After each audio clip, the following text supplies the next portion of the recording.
not a great amount of money, but considering since January 2019 he's only produced. Alright, guys, we're gonna change things up a little bit. I'm thinking today is gonna have some epic reactions. We're gonna have a reaction day. It's gonna be pretty sweet. We're gonna take it easy because I've been having some problems getting back into Fallout New Vegas after a while. So we're just gonna take it a little easy today. My color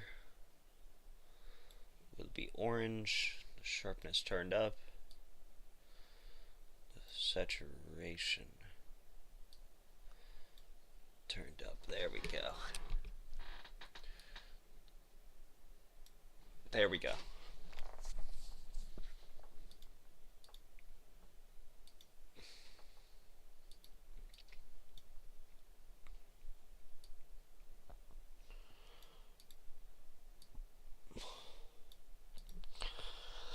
Alright.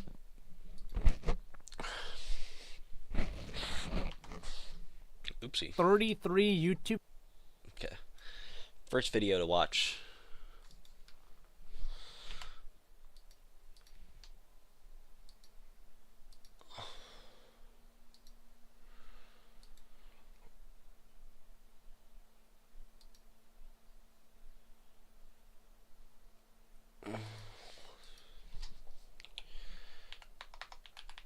Just chatting.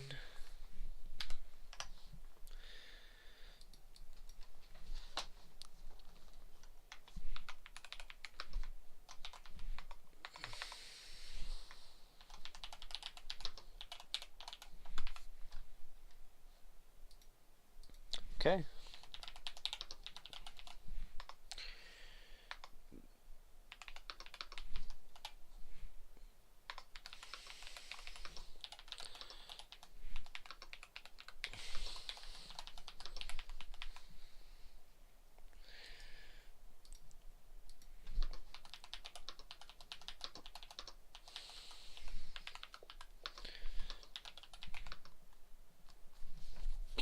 Feel free to recommend a video. Okay. Now we open up my YouTube stream.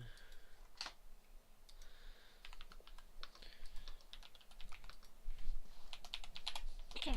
Feel free to recommend a video. Okay. Now we open up my YouTube stream.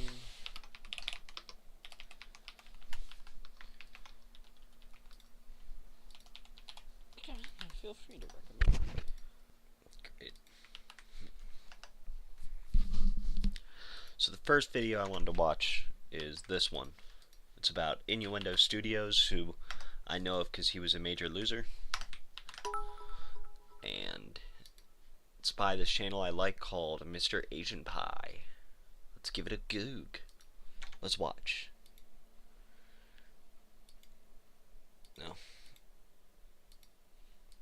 Say, for the sake of argument, that you owed almost $90,000 to the IRS and various creditors because you forgot to check your mail because you were just that much on the YouTube grind. What do? Actually, let's just get rid of all pretenses. You're $90,000 in debt. Sorry, almost. But by begging to your equally broke-ass audience, you were able to raise enough money, plus some, to cover all of your debts and financially organize yourself for at least a couple of years, with the only expectation being that you make more YouTube content. Yet, I wish I was that successful.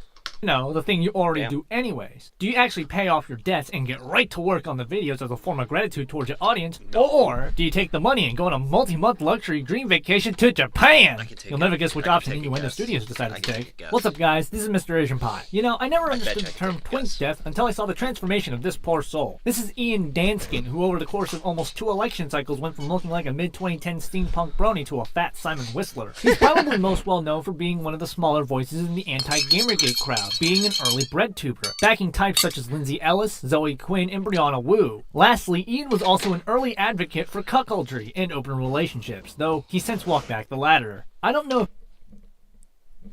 Hold on. Now this I'm gonna have to investigate for a second. Let's pause right here, just a second. Did he really? Innuendo Nintendo Studios locks back open.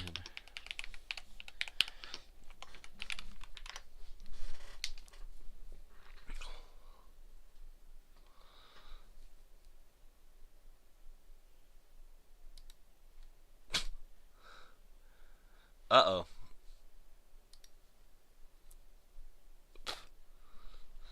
Hold on. Hold on a minute.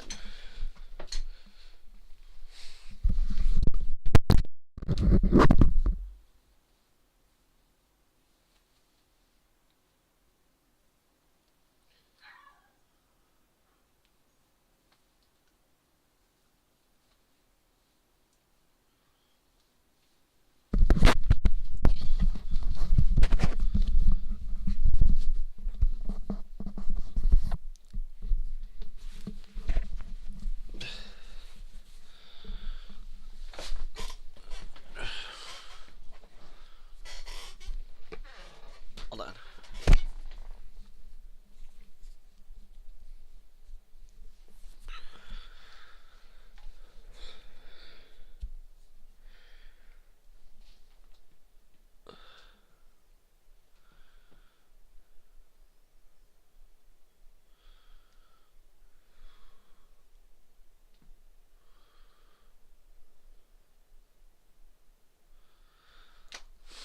Okay, so I'm on redlib.dansworld.org, which is obviously the best place. I definitely take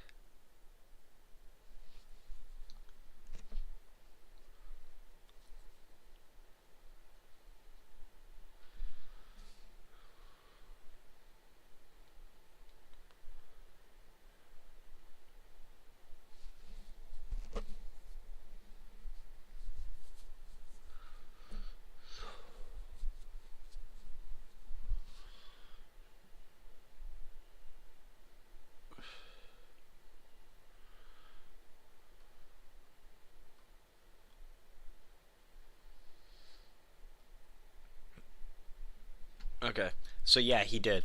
And also, it's funny to me that RedLib, which is obviously the best source to get any news and information from, is sweeping for this guy. Hilarious. If you picked up on this or not. Nope.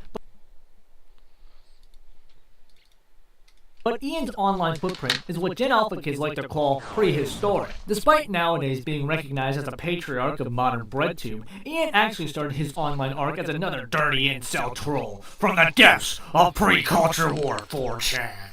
Or so he says. Though, what is at least verifiable is that Ian's online presence showed that he seemed to have already had a hard ideological conversion to male feminism early on, conveniently right before the outbreak of Gamergate. Nonetheless, this unique perspective... Here's my strategy for learning how the world works. If you see it on Reddit, and other Redditors are sweeping for the guy, you can almost be guaranteed this guy did do something. Probably wrong. He's probably an idiot. Almost definitely he's an idiot. But more importantly than that, the fact they're sweeping for him after getting their money taken is kind of hilarious in my eyes.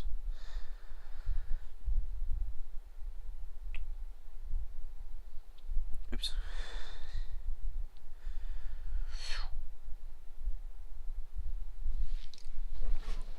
Amongst his now fellow comrades gave Ian the unique qualification of being the guy who used to be on the other side. As a result, Ian would use his status and mental prowess to resist the alluring pull of the intellectualism of racist weebs and horny lolberts to create his uncontested magnum opus, the alt-right playbook. This series of videos in particular have become extremely popular amongst BreadTube and Twitch streamers, being cited by other left-wing creators to understand the mental insights of the alt-right. In a twist of irony though, despite the series being called the alt-right playbook, it gives more insights to the worldview of a leftist than of that of any rightoid. This is most exemplified in the introduction video of the series, where simultaneously Ian acknowledges that the right-wing coalition, even back in 2016, is extremely fractured with different factions of the right holding incredibly different worldviews and ideologies, but nonetheless lumps them all together as one rhetorically incoherent euphemism because it was easier for him to address them that way. Essentially, that would be akin to me making a series called The Leftist Playbook, and right in the introduction, I lump very various factions of the left such as progressives, socially liberal libertarians, egalitarian socialists, and old-school communists as one homogenous group called leftists. Then swiftly follow up my remarks of who is a leftist by saying that the homunculus blob of a political faction I just invented in my head has no real coherent ideology with absolutely no hint of any sort of implication that I'm casting the widest umbrella term possible. Ian then concludes that the only winning move is not to play, and dissuades his audience from any form of civil engagement with the other side, because no matter what, you will be the one living rent-free in those losers' minds, while you go out and touch grass. You can probably see how this series is quite underminable. Would it surprise you to learn that this guy is an unironic accelerationist, despite claiming that he's trying to radicalize people? From here, though, the series just somehow degrades in quality. They go from being semi-structured 30 to 40-minute videos to literal ramblings that are slightly over 5 minutes on the higher end. The writing level also somehow degrades, as if he already wasn't at the bottom of the barrel. The alt-right playbook just evolved into being a way for him to air out his grievances about random interactions in real life or online that were still, for some reason, running through his head. Considering the conclusion drawn in the series' introduction stating that the online debates will still be living rent-free in those stupid alt-writers' heads while you go out and live in the real world, it kinda just sounds like projection in hindsight. For example, in the episode Negging and Love Bombing, Ian is just ranting about a dude he argued with on the Wikipedia forum. The main debate was about religious ethnostates, and he admits in the video that he had little knowledge about Israel, which for context was one of the two main cruxes of the overall debate. He then concludes that his opponent being nice to him about not being well read on the subject of Israel was equivalent to him being groomed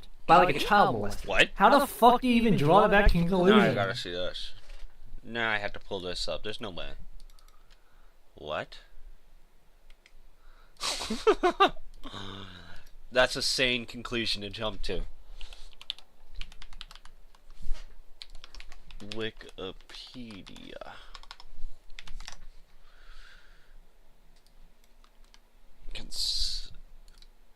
Okay. YouTube. What is it? Captions Finder.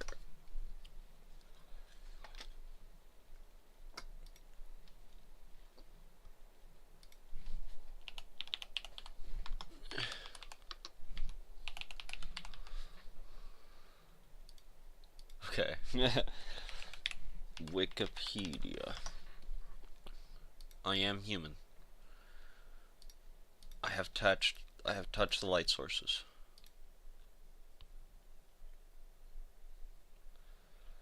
Site DDoS had her Wikipedia page vandalized with porn. Art into Wikipedia. It seems a lot of people don't view art as a practice associated with a sizable body of theory. They see it as a link.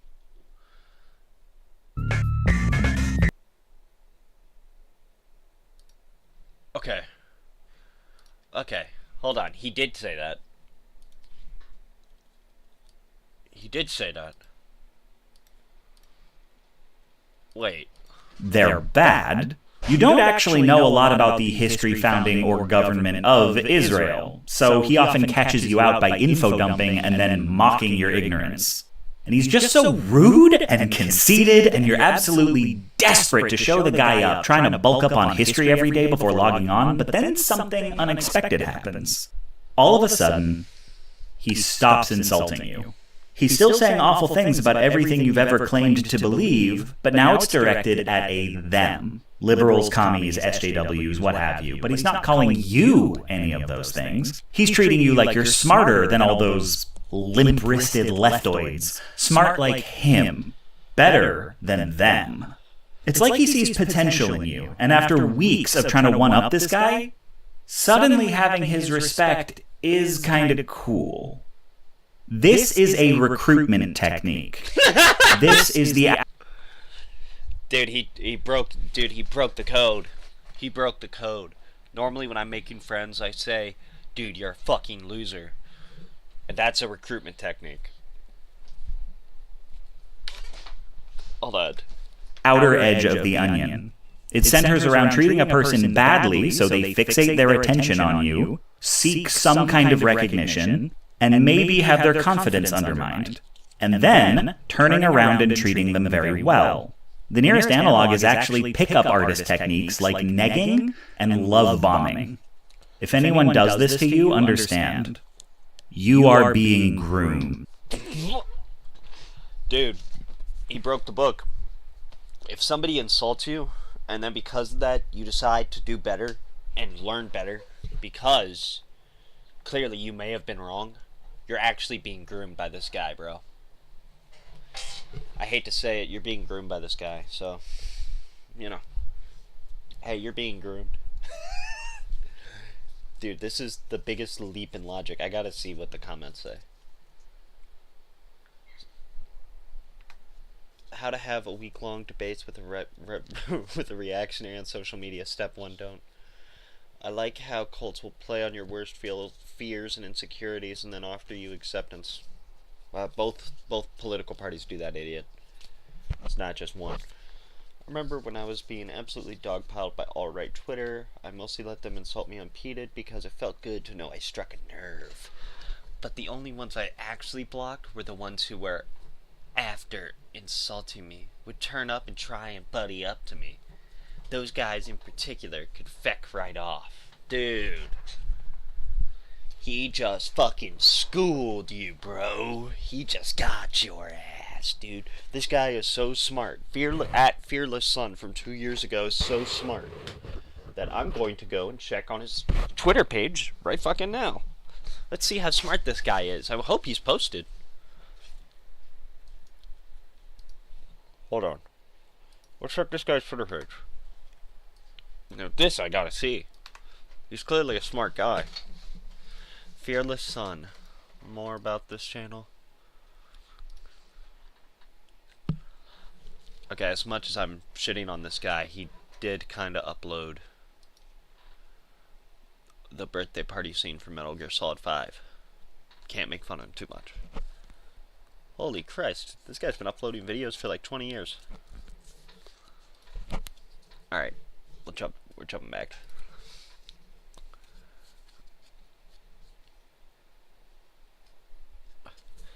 If someone, I don't know, jumps on the hate train right out of the gate, if they suddenly try and get friendly with me, I'm gonna call them out on it. I've been abused enough to know the signs of an abuser. Dude. Shit. Abusers, watch out. This guy's armed and dangerous. Dude, you're a loser, bro.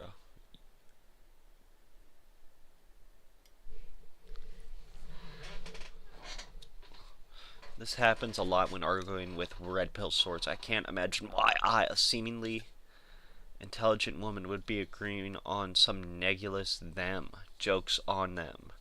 I've known dudes who've been weirdly nice to me since puberty because they're trying to have sex. You stupid bitch. It's because they're trying to have sex with you. What are you, fucking retarded?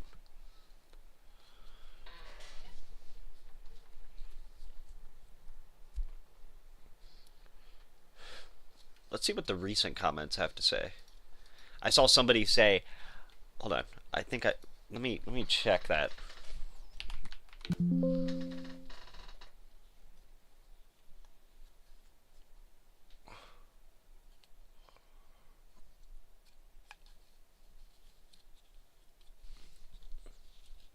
Okay, this is what I saw. I saw Steve Hassan.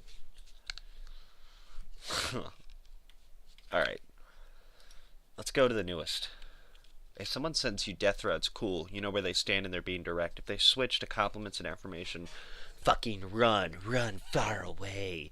That is not someone who just sent you death threat. That is not what someone who just sent you death threat should be doing. The idea that I've done or said something to gain the respect of an anti-Semite or to advocate for any type of ethno-state would trouble me. You spelled B, so maybe look down when you're typing. Don't do it like this. Don't do it with both hands. Do it like this. Hand peck it. I want to know what I'd done to cause that so I could quickly start never doing it again. Well, I guess the first thing would probably be now is to kill yourself. That's probably the best way. Man, I love Israel. Dude, that's a great comment. To be fair, these people deserve. Hating Jews and wanting a Christian ethno-state is an internally consistent ideology. Yeah. Yeah, no, it is.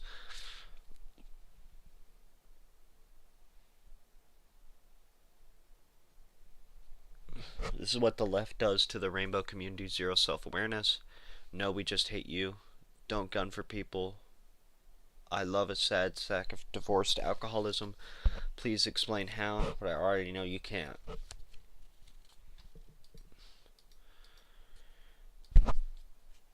How old are you, Pacifico? Dave Pacifico, 2019. I know it says 1019. You made your account in 2019.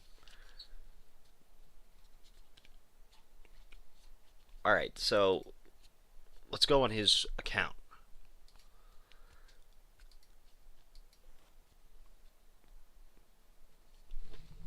Dude. Fascist, get the fuck out. Content warning, fascists.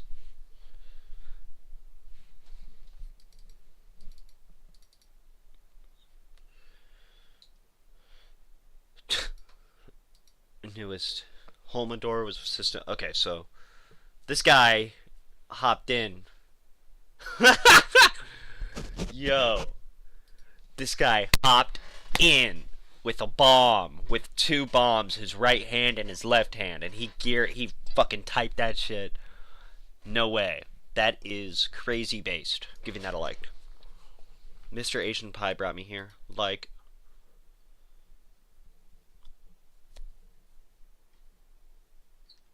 Dude, Jurassic Mike is going on a treepeat.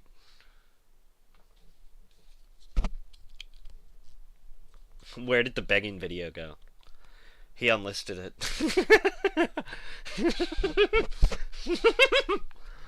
Nice. That's how you know you're brave, is when you're unlisting your fucking videos, because you're a pussy. Why would you... Just to be clear, I'm not here to actually talk about politics or anything. I don't actually care. I'm here to make fun of him. If you came here expecting me to be political, you're in the wrong place. Don't come here. Not that kind of show. Admit to this. You just look like a fucking dumbass. Though, actually, now that I think about it, considering some other things Ian has openly admitted to, adding himself as a dumbass is quite trivial. That brings us on to... Boobies. Much like a true male feminist, Ian has an incredibly complicated relationship with women. As stated earlier, in the lead up to Gamergate, Ian had already established himself as someone who was firmly in the feminist camp. The predecessor to the alt-right playbook was a pro-feminist series called Why Are You So Angry?, where he minces words and doesn't actually say anything nor make any points. Just like a real woman. All yapping and no substance. The series is presented in a... It's pretty good. way that seems like he's going to explain why the anti-feminist backlash is occurring, but instead he just rehashes what happened with no explanation to why beyond men are sexist. All of this is to say is that Ian developed an incredibly... You know, I gotta give this guy also props, Mr. Asian Pie. I love your videos. You did pretty good copying this guy's Innuendo Studios art style. Or just taking his drawings and editing them. I love it. Great. That's a hardcore feminazi audience. So when he admitted to sending a weird email to a female game developer he had a crush on, never ever, if you're a public figure, never ever admit your faults. His audience reacted extremely poorly to it. Not helping the case was the fact that he framed it as if he sexually harassed the developer. Dudes rarely send emails like this to other dudes. I certainly haven't. And maybe a single hyperbolic email from a random guy on the internet is innocent when your general interaction with guys on the internet is respectful. But it's not one random guy. It's a lot of dudes sending lots of similar emails, which makes you question just how innocent it is. If I'm having the same idea as a bunch of other dudes, it probably has less with me admiring the artist and more to do with me being male.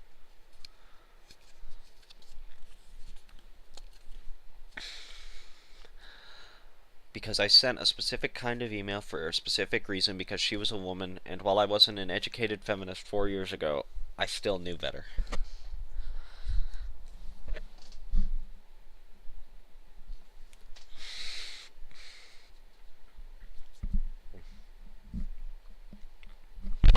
question. Though the real cherry on top of all of it is that when his primarily feminist fan base negatively reacted to the admission of guilt of what they considered sexual harassment, partially due to his own framing, he lashed out against them on Twitter. The saddest part is he probably never needed to admit to this because the email was partially anonymous. You are beautiful and wonderful, funny and perfect. I pledge myself to you. If we never meet, know this. Always, always, always, I am yours. And mostly forgotten about by the time he confessed to it. For perspective, the email was sent around 2009. Ian made a blog post confessing to it in 2012. Okay. Stop right there. Good thing. He at least tried to get ahead of it. I'll give him props. I would never do that.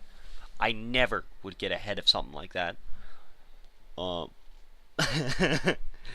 that's a good prop. That's a good, at least he tried. I'll give him that. If you feel really bad, you try, then that's better. But that's a terrible thing to admit. You should have just emailed the person privately. No reason, and then he got the backlash from his audience in 2015. So he didn't even have to admit to this. Well, he also didn't have to admit to the fact that he never used 4chan either, which invalidates the credentials that made him incredibly popular in fake chud. From another chud to another, fake chud certified. In the first place. He maybe has had sex.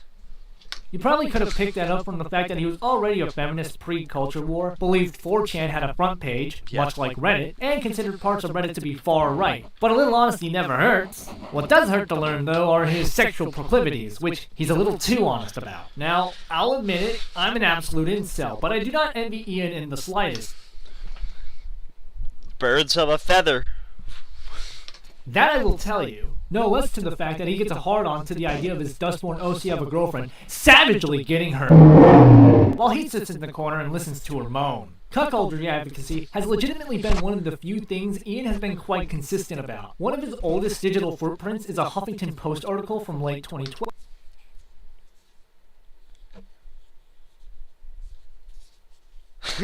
Well, where Ian and his girlfriend are interviewed about how they deal with jealousy in a polyamorous relationship. It gets worse. During the early pandemic, Ian released a video claiming that the term cuck is a white supremacist dog whistle, ending with the conclusion that people who support monogamy are actually white supremacists who are deeply insecure about being emasculated by BBC. So do this. That's a healthy way to view the world. That is such a healthy way to view the world. It's not like totally reductive or anything or antithetical to what as a liberal you should believe. That's that insecurity, they vent their frustration by calling people like Ian cuckolds. I don't even know how he even draws to that conclusion, considering that a major portion of the runtime is about Steve Harvey, indirectly outing his fetish to his family because someone who worked with Steve Harvey found the Huffington Post interview and reached out to ask if Ian and his girlfriend wanted to be on the show. With the context, it seems to me that Ian is the only one who needs to vent because he was being emasculated by Steve Harvey of all people. Though, no matter how much of a humiliation ritual an episode of Steve Harvey's show would have been, he probably should have followed up on that considering he desperately needed all the financial opportunities he could jump on. You see, much like any good socialist, Ian is a financially illiterate dumbass and has a discipline and work ethic of a child. He wouldn't even be considered legally unemployed since he never actively searched for a job, designated YouTube as his work, and in turn relying on YouTube ad revenue and sponsorship. Except no! Ian turned off ad revenue on his videos and never took sponsorship, seeing himself above that, meaning his main source of income for the better. You are not above taking money, and if you feel like you are, oh my god, oh my Christ, hold on a sec. Let me put on unemployed since he never actively searched for a job, designated YouTube as his work, and in turn relying on YouTube ad revenue and sponsorship. Except no. Okay, so didn't take sponsorships. He didn't take YouTube ad revenue. He's got a pretty good amount of videos with good views pre-adpocalypse. So he could have made a lot of money. And then he chose not to because of his principles, which, if you stand for your principles, that's a good thing. However, If you're in fucking debt and you have no money, what are you doing? Oh, Ian turned off ad revenue on his videos and never took sponsorship, seeing himself above that, meaning his main source of income for the better part of a decade were Patreon donations, and shaming his audience on Twitter for not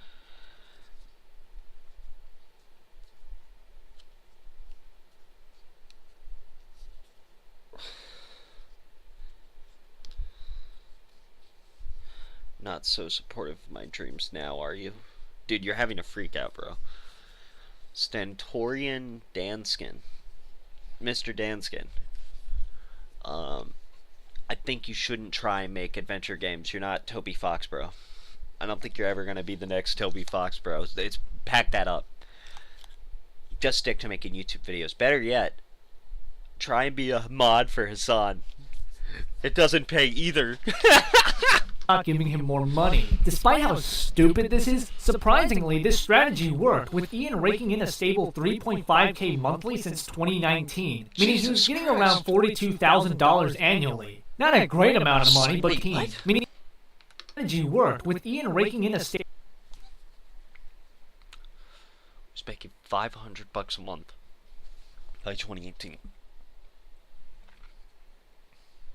Actually, no, by 2018 he's making like next to 1,000.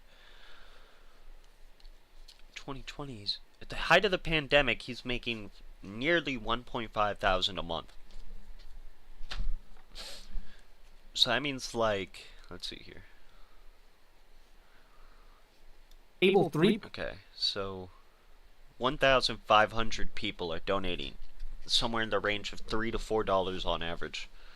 $3 to $1 on average. 0.5K monthly since 2019, meaning he was getting around $42,000 annually. Not a great amount of money, but considering since January 2019 he's only produced 33 YouTube videos, the activity he considered his main job, that really isn't that bad. And yet Ian still managed to dig himself into $90,000 worth of almost $90,000 worth of financial debt. A major contributing factor to the financial folly has to do with where he and his girlfriend live. You see, Ian lives in Massachusetts, already one of the most expensive, to do with where he and his girlfriend...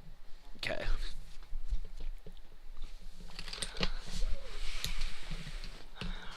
So, California, number 1. New York City, number 2. That's... okay. That's a little bit easy to predict. Massachusetts, number 3. And then everything else falls below. Dude, you could have lived in Alabama and made these same videos, and maybe even have gotten like a small fringe political career from it, because there are plenty of liberals in the red states that want that kind of figure. Just like how Nick Fuentes sort of, but you chose not to because you wanted to be in a coastal elite city. You're an idiot, bro. You're an idiot. Live. You see, Ian lives in Massachusetts, already one of the most expensive states in the Union. But he doesn't just live in any part of Massachusetts. He specifically chose to reside in Jamaica Plains. Coastal elite city. Knew it. Massachusetts, one of the most affluent townships in the country. For reference, over $1,000 monthly rent for a one-room apartment is considered average in this area. No less for a 4-bedroom, 2-bathroom house. I would like to reiterate in this area. So if he's getting $3,000, near $4,500 a month, 1/4 to 1/3 of that is going away to a one-room apartment. No less for a 4-bedroom, 2-bathroom house. I would like to reiterate that this dude's only source of income was solely Patreon because he didn't take sponsorships and he turned off ad revenue for his channel. I have a dog shit CPM, and even I know that you can get a nice chunk of change with a 1,000,000 view video. Yeah. No less multiple. Adding on to all of this, due to Ian's crippling laziness, he failed to check his mailbox regularly, resulting in him owing 7 years worth of back taxes to the IRS and a bunch of credit card debts, likely with interest. This prompted Ian to make an emergency video called "Being a YouTuber Bankrupted Me," in which he begged his audience for money. What a surprise! Oh my god, I did a career that has no guaranteed success rate and I can't get a day job. to learn that it worked. No less, it exceeded his goal by almost I do it. I'm not even successful, and I do it. double. A major reason why the campaign was so successful was because he promised his audience 225 minutes worth of new content if his goals were met. Obviously, his backers were expecting new content along the lines of the alt-right pipeline or Why Are You So Angry, his two most popular series. Once the donations concluded, though, he pulled the rug and revealed that the content he'd make might be an album cover. What? Once the donations concluded, though, he pulled the rug and revealed that the Status update. I am on sabbatical for the summer. Great. I will be doing a project with a friend in some sort by September of last year. Making videos, essays is not my officially my job. Okay, hold on. I have Innuendo Studios pulled up here. He said sometime in September, because his last video was 11 months ago. And okay, he's on Blue Sky. That's a healthy place. Maybe I'll find out what he's doing.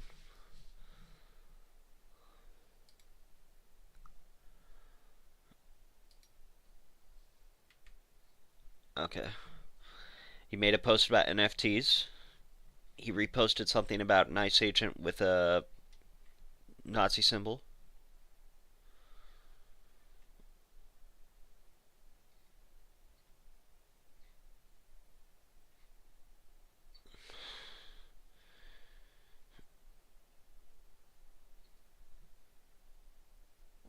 Rest in Dill Pispert. Classic. That's awesome. He couldn't wait until like 3 days passed until a guy died to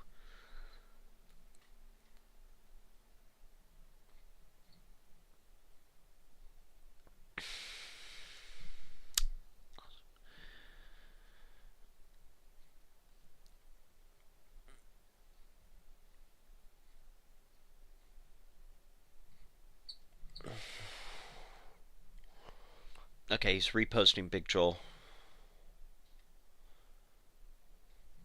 Classic. That's a sign of intelligence.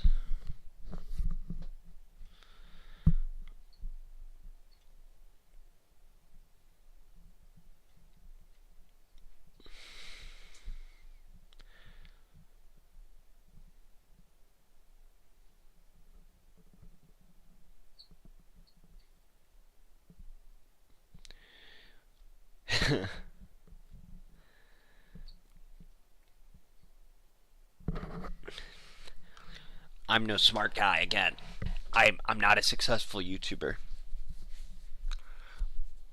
I'm not a, successful streamer yet.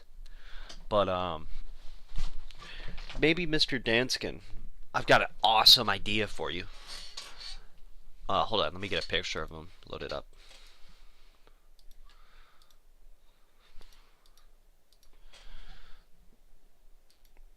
Okay, there we go. Mr. Danskin, I've got an awesome opportunity for you. Check it out. It's a little hard to understand.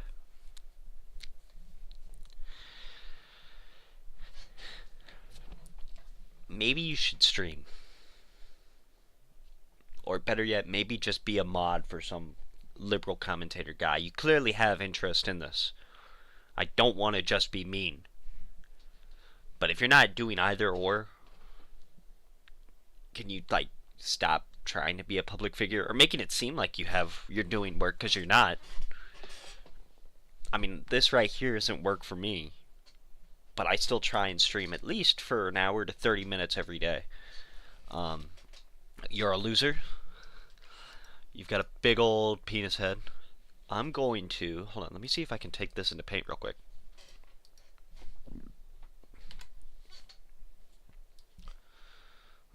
Let's see if I can do this right.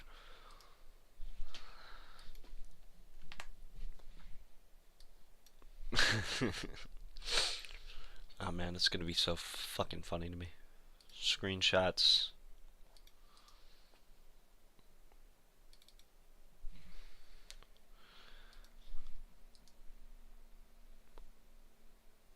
Edit with paint.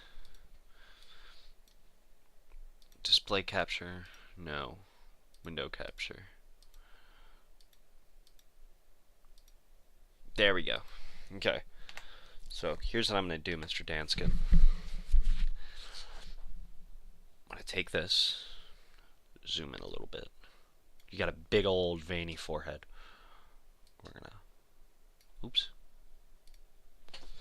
We're just going to like take this, go like that.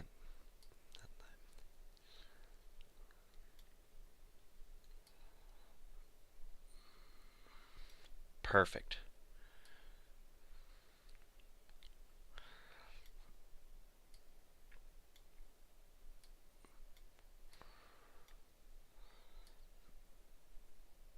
And then we're going to add some blue veins running down. And some red veins too.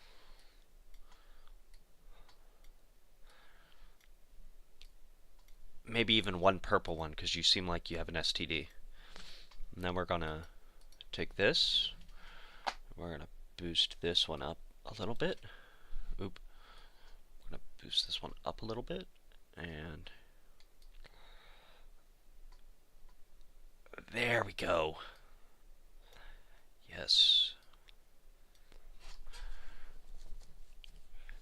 And there we go.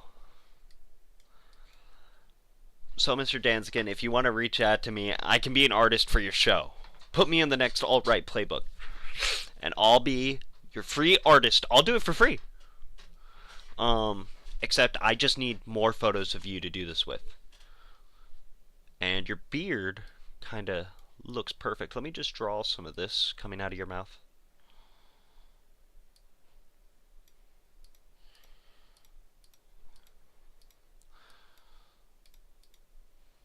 That's some cum. That's some cum in your face. There you go. So, Mr. Danskin, like I said, if you... Oh, hold on, wait. I didn't do it right.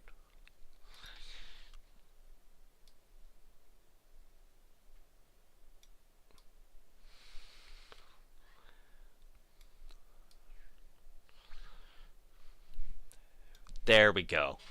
Alright, now it's perfect. So, if you want to reach out to me, just let me know.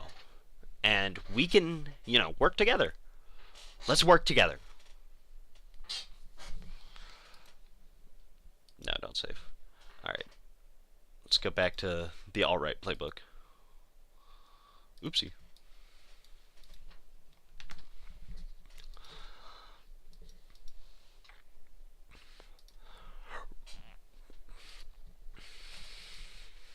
Content he'd make might be an album Oh.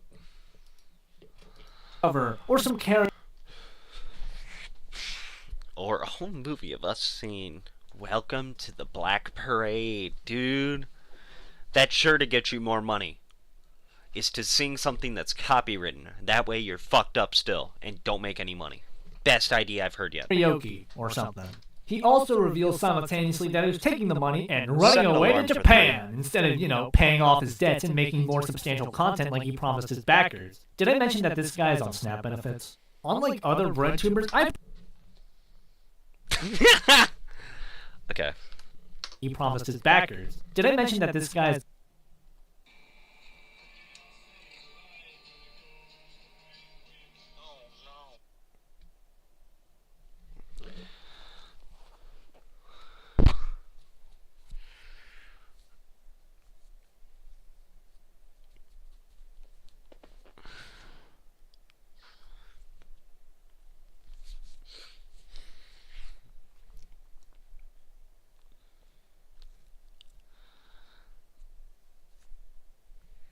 If you were on Snap 4 times, why not just stay on Snap? Why try and get off Snap if you were already on it, bro? You're making it worse for yourself. on SNAP benefits? Idiot. Unlike other bread tubers... Okay. I can tell this is Vosh and this is Hassan. Is this supposed to be Innuendo Studios? Because that doesn't... I don't know this one. Is this supposed to be Destiny? I'm really trying to figure out who that's... But maybe it's supposed to be Big Joel. It's like... I haven't watched Big Joel's videos in a while, but I'm pretty sure Big Joel's balding, like every liberal. I personally do find Ian quite charming in a way, considering that he's still obsessed about culture war talking points that haven't been relevant in almost a decade. His videos are disjointed nonsense on par with the quality of someone like No Bullshit, though unlike No Hey, somebody at least said it. This No Bullshit sucks. Bullshit, Ian is still quite popular, with his videos being cited by modern breadtubers as an insight into the mind of a rightoid, despite the credentials of his insights being self-admittedly fraudulent. In a lot of ways, Ian is the prototypical blueprint of a modern leftist, from the nonsensical worldview, the accelerationism, the projection, the fraudulent credentials, the financial illiteracy, and so on. Ultimately, people such as Ian projection, the fraudulent credentials, the financial illiteracy, and so on.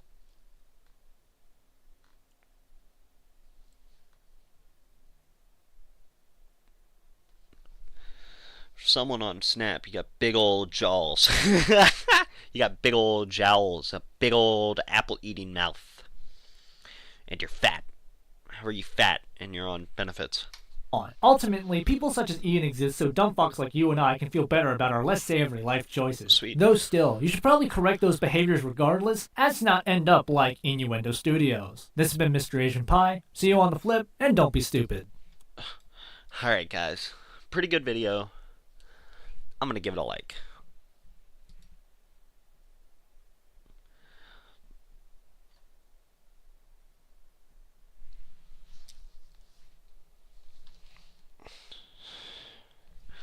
No human contact. Is a stay away, mother hacker. Matt Pat is at this Just convention one and of he those needs days. ringworm. Matt. It's all about that he said, she said, BS. Bet you think you better slip. Man, dude. I don't even what the heck think. Nothing like a he said, she said, bull crap.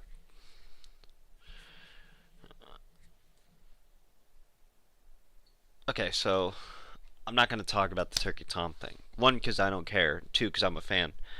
As already stated, I'm a huge fan. I don't think he did it. I don't think he did anything more than rough sex. That's all I'll say on that one.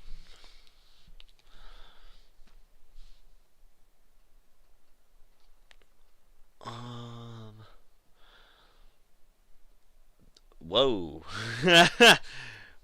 There's a what in the moon?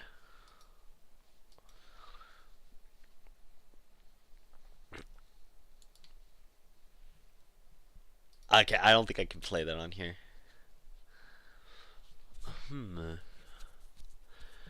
Great video. Kind of expected that. Let's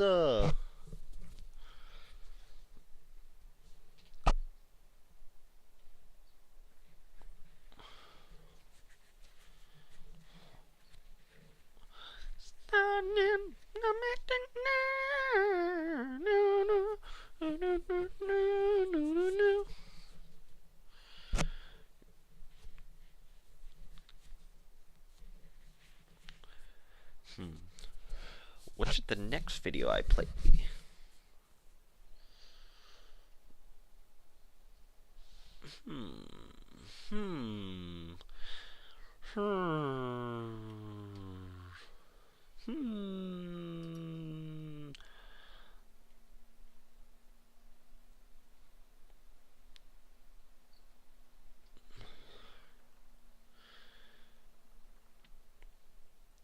Can I say, I hate that everybody who's making a video on iDubbbz just puts it as content deputy or content cop. At first, it's kind of funny. You need to start putting things like content Nazi.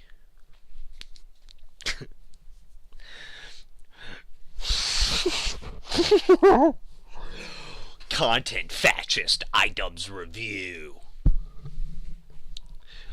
Content Klansman iDubbbz cup date. Cuck date. If anyone uses that, please.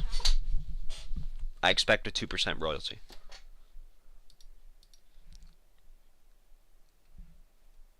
But still refusing to release the Epstein files. I don't care. What movie? I just saw 28 years later.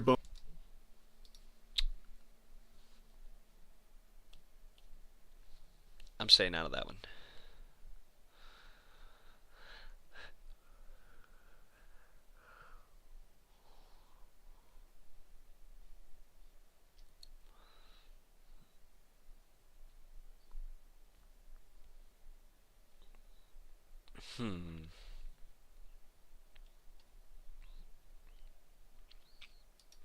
That's the beauty What is this?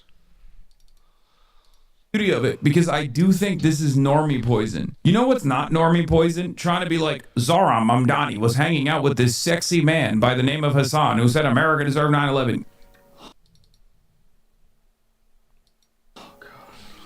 Give me a minute. I got retweeted by the vice president. That's nuts. I mean, the thing is that I don't really talk about this a lot because I think that it's kind of like an ego thing. I know there are other streamers that like talking a lot about how, you know, they get mainstream credibility and mainstream. Yeah, is that right?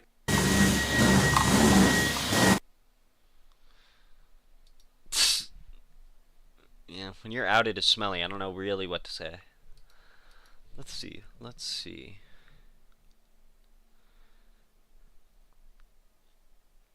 Let's see.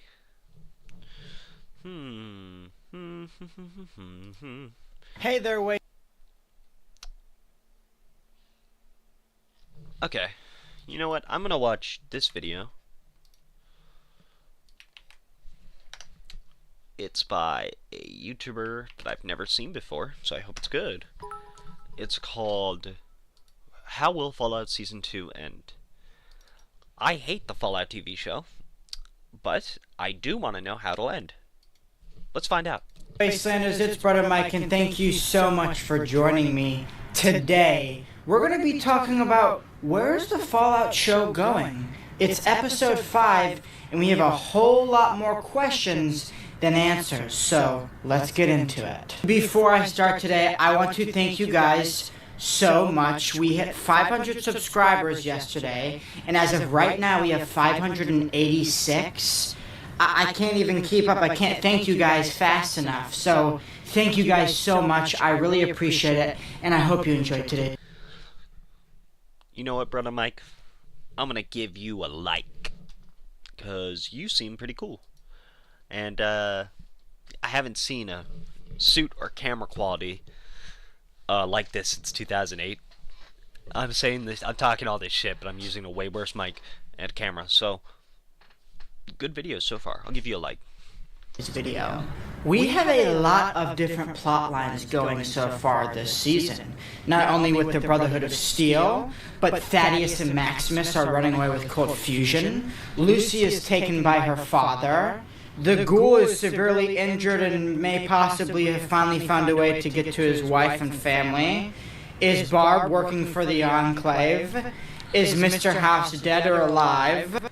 What is Thaddeus becoming? And are the Commonwealth coming to the Mojave Wasteland? Yeah, there are a lot of...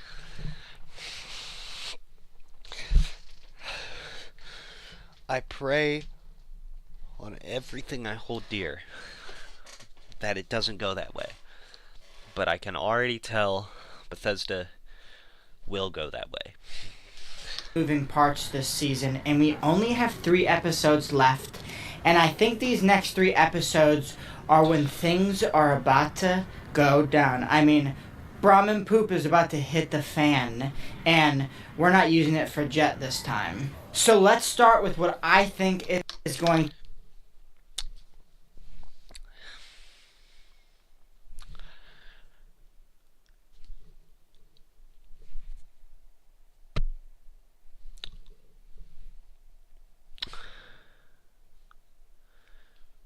Rarely anyone actually knows that. Shocked he knew that. to be a main plot and focus, which is them still fighting over Cold Fusion. It's very apparent Cold Fusion is still a very big part of the show, and I don't know what's going to happen now. Is Mr. House going to somehow get his hands on Cold Fusion? Or No, because if he got his hands on Cold Fusion, there'd be no reason to fight over Hoover Dam. So they're gonna make sure he doesn't get it. That's my prediction on that one. a backup of Mr. House, since we saw him possibly dead outside of his chamber, but we don't know if that's him, but who knows? Mr. House could still be alive because we know he has Yeah.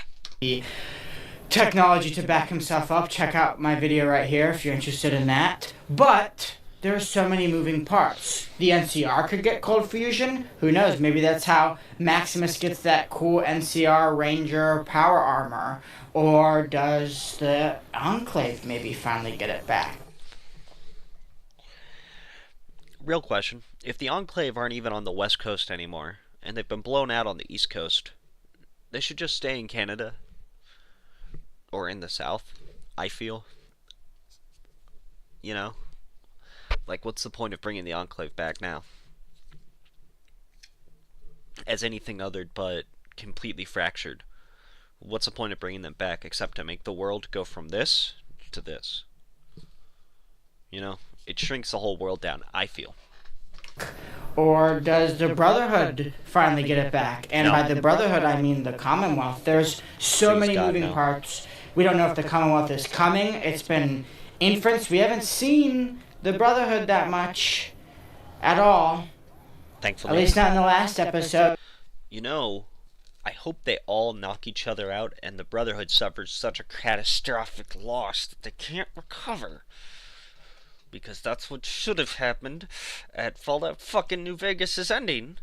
So we don't know what's going on. And there's a lot of stuff left unanswered, which is making me come to the conclusion that possibly this season is going to end still in Vegas and the next start in Vegas. And we may be spending 2 seasons here. I'm not sure. No. Is that why there's a 4th season so fast? What? Who knows? There are so many moving parts.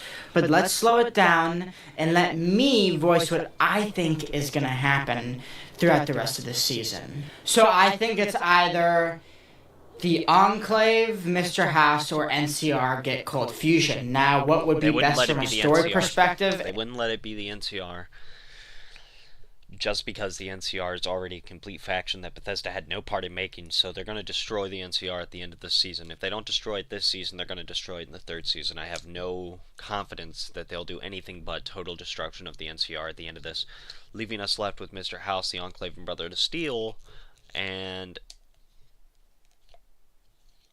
yeah, I doubt. And future storytelling perspectives is that Mr. House gets it. He's finally able to be fully independent and starts to rebuild the strip by the end of the season. That'd be beautiful. We could come back to the strip in future games. Who knows? We could see Mr. House doing stuff while in other games, you know, getting ready for his space exploration and, you know, saving humanity. They don't care. But there's a big but. We don't even know if Mr. House is alive. We don't know if it's Yes Man pretending to be Mr. House. We haven't seen anything about Yes Man, so who knows? And there's been way too much of an emphasis on Mr. House for them not to have something more planned for him, because all of this buildup of his character throughout the past, this whole season, just for him to be dead, doesn't make much sense. So I think we know, and they've stated, and we know in the game, that the House always wins. I think no matter what happens to him, he's going to be on top. So, unfortunately, I know you're calling it coping. In the 3 endings for Fallout New Vegas where you don't choose House, they have you kill him and the Brotherhood of Steel. In 3 of the endings, they have you kill the Brotherhood of Steel because there's no way to form peace with them unless you side with the NCR. And or choose to ignore them as Yes Man, but Yes Man specifically says you need to kill them. Like, he's pushing you to kill them. So, no. I'm not going to worry too much about it. There's been way too much of a focus for them to just throw him out. Now, something that the last episode in the preview for the next episode shows a lot of is Barb. And I feel like Barb has been someone we've totally just kind of let slip under the rug. Yeah, she works for Vault Tech, she's evil, but I don't think she works for Vault Tech. And I think she works for the Enclave. We see her look up at that shadowy figure. We see her talking to Coop, saying there's... Alright, hold on, I gotta go pee. Hold on a sec.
much worse people than her. And how would she know all of the things she knows, be able to plan that meeting, have access to FEV, be in a vault that overlooks all the other vaults, which is what the Enclave was doing? I think she's a lower level Enclave member that is supposed to watch over the vaults, and that's what she's in charge of. A lot is pointing to that, and it would make sense, sense in some way that she's working for them and may not know who they are exactly, but have a rough estimate of them because she's working for the Enclave. That's on the table. There'd be no other reason why she looks up to that shadowy figure for confirmation to start the meeting and go into what she wants to do without her not having someone to answer to. And we know that Vault Tech answers to the Enclave. So I hope we get to see her tie into the Enclave, and I think that Hank is totally lying, saying that they're there. I think those cryopods are empty, possibly holding other staff or nothing, and that they're not in a Vault Tech vault. Coop has been looking in Vault Tech places when he's been needing to look in the Enclave areas. We have no clue what type of other secret bunkers or vaults or cryo bunkers or anything along the lines or anything like that. So, alright, I think I'm good.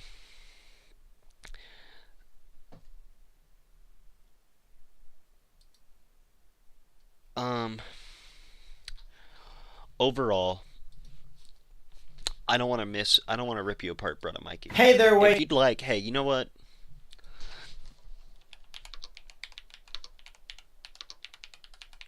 If you'd like, reach out to me and we could do a Fallout lore live stream.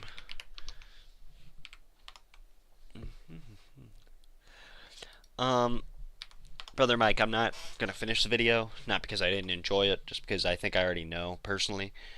But you seem like a pretty competent guy, unlike DKS Mantits, unlike who's the other guy? I hate Oxporn, more like, unlike you know, I actually like your stuff. So I hope we'll talk, because you seem like you kind of have some understanding of the series, and I'd love to talk to you. Let's go to I don't need to watch that. I already know that's true.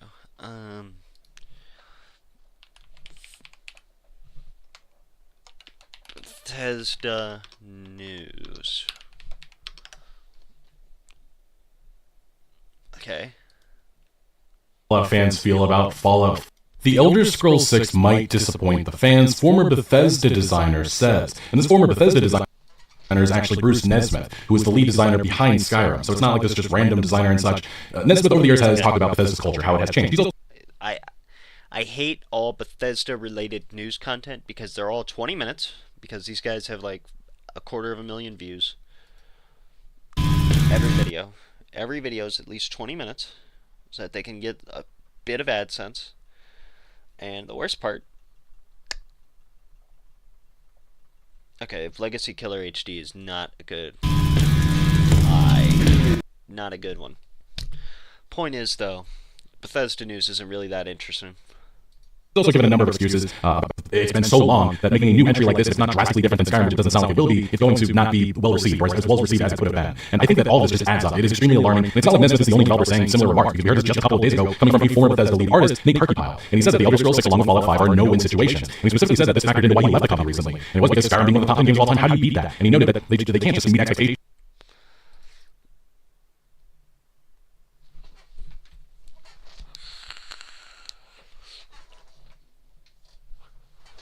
Skyrim is not one of the top 10 games of all time. Skyrim is a competent action-adventure that has that has replayability once. If you finish all of Skyrim, all of the story, all the DLCs, you do all of the quest, there's never a reason to pick the game up again. Because you know past that point when you finish the handmade content, it's just, hey, some bandits seem to have taken my sword. I need you to go and get it back. Here's 1,000 gold for your brave adventure. Hey, somebody took a scroll. I need you to go get it back. Here's 1,000 gold for your brave adventure. Like, there's no reason. There's no replayability. There's nothing in it that makes me want to keep playing it for 8 years. But no game, or 15, but no game has... I don't think there's a single game where you would want to continue a game for 15 fucking years. With the exception of maybe Civilization 3, because that one guy who made that one Reddit comment that I'm not sure if I entirely believe, where he's talking about having an endless game where it just devolved into constantly never-ending nuclear war. It wouldn't be enough for the developer. I wonder if that guy's still going on. Let me actually look that up. Reddit man who had a Civ game that lasted 20 plus years.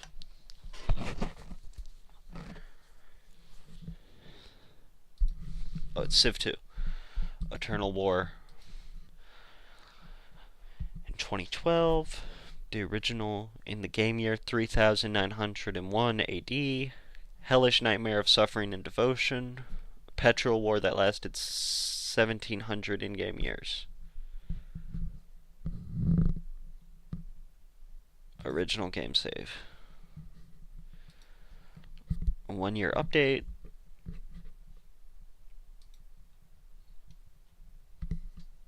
The 42nd century was dominated by unprecedented uprisings and rebellions.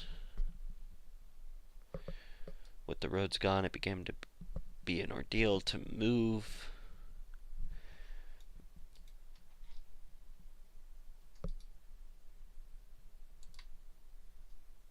Okay, I'm glad this guy has his own page about the Eternal War. That's interesting.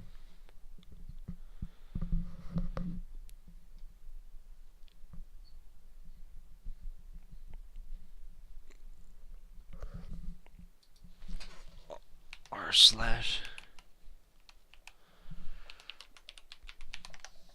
Ooh, that coffee is hurting my heart.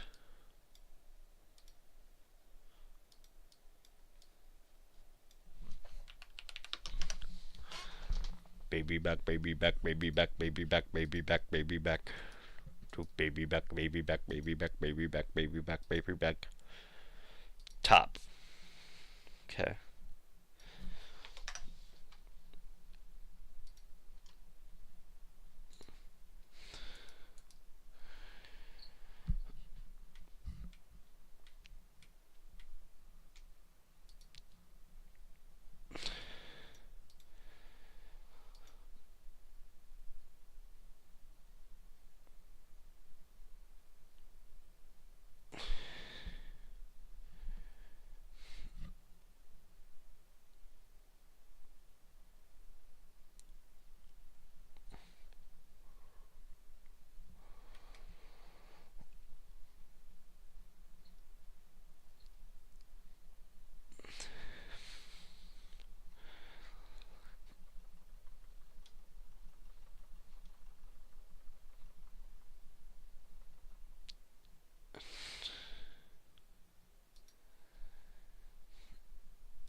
I guess the guy stopped playing Civ 2.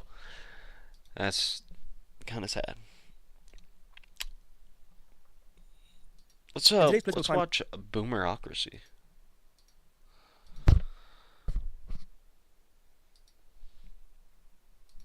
I like Soak Stick.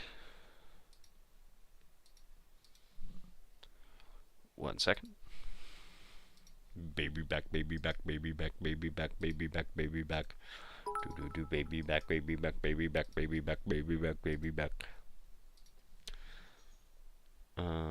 Edit stream info.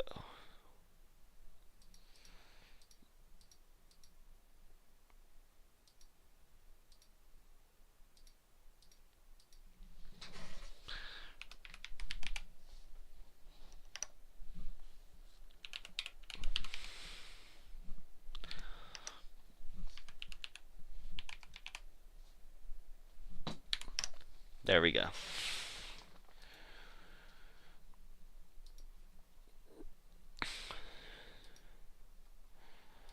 Done. All right.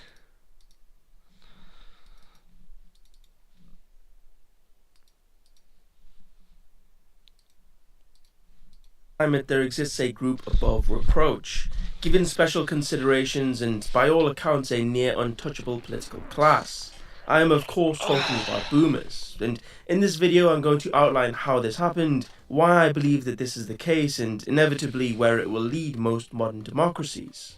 So how did boomers monopolize democracy? Well, it's pretty simple. They're easily told how to think via the TV, love to vote, and there's a lot of them.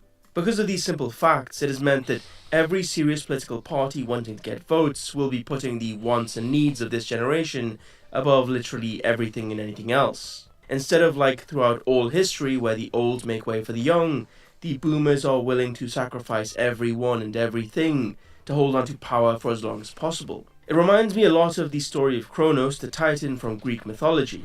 Kronos in the story is warned by prophecy that just as he overthrew his father, so too would his children overthrow him. And because of this, in an attempt to circumvent his fate, Kronos ate all of his children. Now those of you with a media literacy certificate might understand where I'm going with this.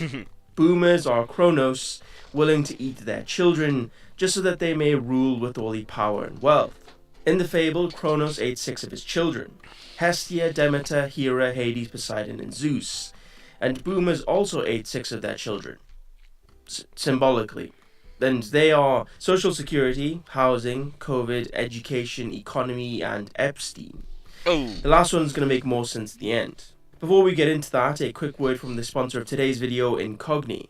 Using Incogni for a year, I've had my data removed from 157 different data brokers, who, in my case, most of the brokers that had my data had both.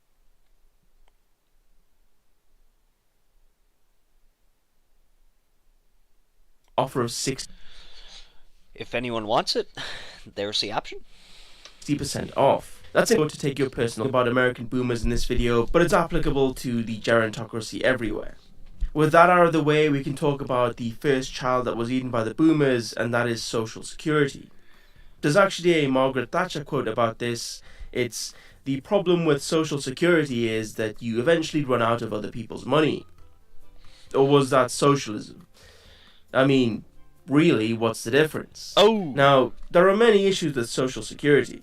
One issue that is not entirely the fault of boomers themselves is that there are a lot of boomers. Maybe too many boomers. Yeah, and they didn't have as many kids. children as their parents did. So already there is a massive demand and diminished supply of actual work. It looks like... Hold on, where did Roe v. Wade happen?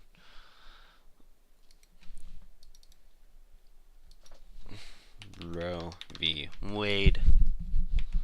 1973. So when boomers hit sexual maturity, not saying abortion instantly became illegal in all 50 states, but... Oh wait, no, it did. It became federally legal. You know. So, like, to me, the way it reads is boomers became sexually mature, then had a lot of sex because they had the summer of love and other fun drug adventures. Then, aborted all the kids that they didn't want and made no-fault divorce a thing, and totally fucked over the rest of us. Thanks, boomers. In the 60s, American workers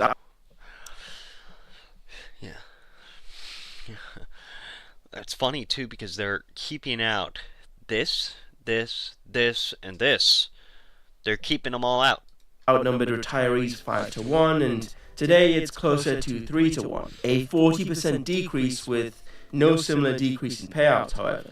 Holy Christ, I'm right here. Oh my God. 2. In the 80s, when the boomers were the bulk of the workforce and became the most significant political voting bloc, any attempt to reform the social security system by increasing payroll taxes we need to get a piece of that. Our fathers fought, and our brothers fought, but we need a piece of it too. But we also won't pay, because fuck paying, why should we have to pay? Increasing the retirement age was extremely difficult. Just ask the Carter and Reagan administrations, who basically had to go to war to put any amount of reforms forward. What's particularly funny is that boomers are now pushing these reforms through with the caveat that it will only be applied to generations after themselves. They want to eat their cake and have it too. In the US, they made it so that if you were born after 1960, your retirement age was 67 instead of 65, and they're talking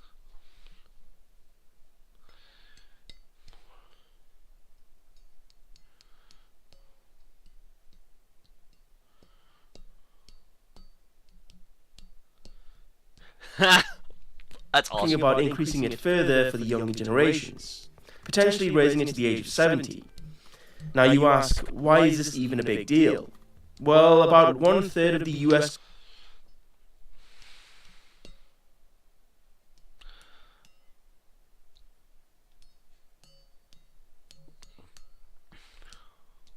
Oh, Christ. government's federal budget is spent every year on Social Security, Medicaid, and Medicare, both health programs predominantly used by boomers. Fun fact, 22 to 23 cents of every dollar you pay in taxes goes directly to boomers. The case is similar for every first world country. The global productivity of the world is being used as a boomer retirement fund. Not only that, but Social Security is expected to become insolvent around 2034, which, if there are no reforms passed... Let's see, let's do the math. I'll be 32 by then. I doubt that much will have changed. But I'll have no chance of retiring. And businesses aren't loyal to you, they'll just fire you 1 year before you quit. So what's my option as a young strapping buck with no money in my pocket? What's my options? Oh, I think it's to just lie. To just start lying to employers. Is to look out for myself and not be loyal to a company, because companies aren't loyal to you. Neither are governments, unless you're a fucking boomer and you've got the voting power. And we won't get our voting power in until we're 50. And they don't just print more money. The program would take a 23% haircut to benefit payments to retirees. This, of course, could all be avoided if the boomers wanted to pay a little bit more in payroll taxes. But again, as we've discussed, that's political suicide. Yeah. Something about they paid their...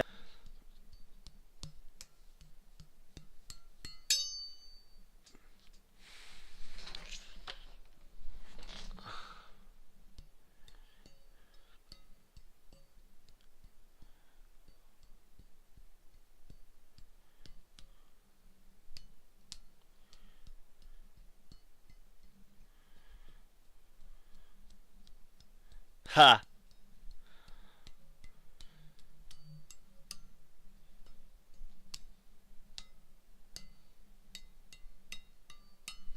their way and deserve money, even though they're quite happy to let you pay into the system, knowing it will be insolvent before you even retire. How magnanimous of the boomers to let us be the ones holding the ticking time bomb. I love to hold the bag When it goes off. I also do have to say that it's kind of ironic how the most Red Scare anti-communist generation around is also the one that is... No, the thing is that they weren't actually against socialism or communism. They were for getting free shit for themselves, because they were inherently, and coming off the backs of the greatest generation, inherently lazy. All those guys making fun of hippies and going, those damn hippies aren't getting a job. They were right. That summer of free love really fucked everything up for everyone. is receiving the most amount of social care that is funded primarily by other people's money. But, whatever. Ideally, young people should be allowed to opt out of paying into the system, Yes. and the system should have payments reduced to reflect that. This would, in one swoop, mean that not only would the cost of living decrease for the youngest generations, but it would also mean that they could use their money to fund their retirements, knowing that the money would still be there when they do retire. The second child that was eaten by the boomers was COVID. It's been about 5 years since the COVID pandemic and the initial lockdowns of major economies worldwide. It's probably about time that we admit that the response to COVID and the subsequent lockdowns was a massive mistake. Yeah. The total cumulative deaths that are attributed to COVID from 2020 to 2025 in the US is around 1.2 million people, or around 250,000-ish per year. To put that into context, it's about the same number of people who die each year due to obesity-related diseases, and I'm sure there's quite a lot of overlap between both groups. That's not even the worst part. 85% of deaths were in people above the age of 60, and only 2.5% of deaths were in people under the age. So if we had just let them die, we were this close. We could have killed every boomer. We were this close. Age of 40, which is something that scientists knew about early on, but all the same, the world shut down and young people's futures were sacrificed. Unsurprisingly, shutting down the economy also cost a lot of money. The total pandemic spending is estimated to be around $4.6 trillion, which is estimated to rise to $5.6 trillion by 2033, with an annual interest payment of $170 billion a year on the interest for that debt alone. Not to mention the havoc that it caused to supply chains and the rampant inflation that this spending contributed to. So, not only did they spend the future generations' money, they also made it so that any money they earned themselves would be worth far less. To sum up, the government fractured the economy, decreased fertility rates, and passed the burden on to younger generations, all so that old people can get an extra 5 minutes in the sun. If you ask me, that's a pretty bad deal. Yeah. But such is the fate of a boomerocracy. The third child that has been eaten is housing. Home ownership for anyone below the age of 35 is basically a pipe dream, and a lot of it is due to domestic policy facilitated by boomer voting. Because around 80% of boomers own their homes, that means that boomer wealth basically correlates one-to-one with the housing market. This also means that any attempt to decrease housing prices or create more homes is a direct attack on boomer wealth, which explains why historically they vote for policies that have made it more difficult to build homes in an attempt to try to strangle supply side, all the while pushing for demand side incentives to keep the Ponzi running. President Donald Trump said not too long ago that they were excited about 50-year mortgages that will help people buy a home, with the caveat that you pay nearly $500,000 more in interest to the banks on a median home. I guess anything to keep asset prices high and the bank's pockets lined. Personally, I think they should just skip the whole 50-year business and go straight into the multi-generational mortgages. Yeah, see, that's the Why best stop option. at 50 years when your great-grandkids could also be paying off your $1 million single-family home that's in the hood? I think it's going to be funny when boomers eventually try to offload their inflated shitty homes and there's no one willing to pay 2x their actual value. The sad thing is there are people willing to pay. There are people willing to pay. I didn't want to believe it either. Except, but an entire generation has been raised with the belief that, oh, this is normal. So it'll continue. I have no doubts in my mind that it'll continue. And if it does crash, it won't happen till we're in our 40s or 30s. maybe BlackRock, who Or would they. probably charge you rent equal to or greater than the mortgage. Which, now that I say it out loud, actually is not very funny and is actually kind of depressing. But you know, what can you do? The fourth child that has been eaten is the economy. It's no secret that purchasing power has decreased immensely. Everyone's seen that famous graph of the purchasing power. The dollar of a dollar has gone to about the price of $1. Or a dollar bill. But what most people aren't smart enough to understand is that purchasing power decreases primarily through increased supply and velocity. You can have infinite dollars in a hole that no one can use and it won't cause inflation. But if you start handing that money out and it starts to be spent, then you will get inflation. Unfortunately, the boomer governments of the world, for good measure, decided to rapidly increase both. Through quantitative easing policies from the Federal Reserve and the central banks to the massive amount of excess expenditure by governments. They have managed to borrow and gamble their way through a big debt party bomb that basically no country is equipped to deal with. Realistically, there is no real way to service all this debt being created, and this is debt that's mostly at lower interest rates. 80% of Treasury debts are in the form of Treasury notes, bonds, and tips, which have maturity rates ranging from 2 to 30 years. Most of this was issued when there were historically low interest rates, and as the years go on and the interest rate remains high, more and more of this debt will have this higher interest rate, pushing the total interest payments by the government higher each year, even if the interest rate or the debt remains the same, or decreases even. What is really needed is hyper-competent leaders to quickly try to service this debt or work to massively increase productivity. But, we can't actually vote anyone in because boomers would rather have open casket funerals in the halls of government than to do something as ridiculous as giving up power. The fifth child that has been eaten is education. This one I'm going to just speed run because the last one's more important. I could talk about the price of tuition going through the roof or borrowing costs, etc., but the main problem is actually the fact that in the late 90s and early 2000s, laws were changed to make it so that student loans were non-dischargeable during bankruptcy. This just made it so that they removed almost all risk from the lenders because the debt was basically guaranteed. If they reverted these changes and people started bankruptcy scamming the lenders would hesitate to give a loan to every newly 18-year-old kid, and as a result, tuition demand and costs would freefall. This would fix education in a single change, but that would require siding with the younger generations instead of the banks and moneylenders, which is basically a cardinal sin in the boomerocracy. I'm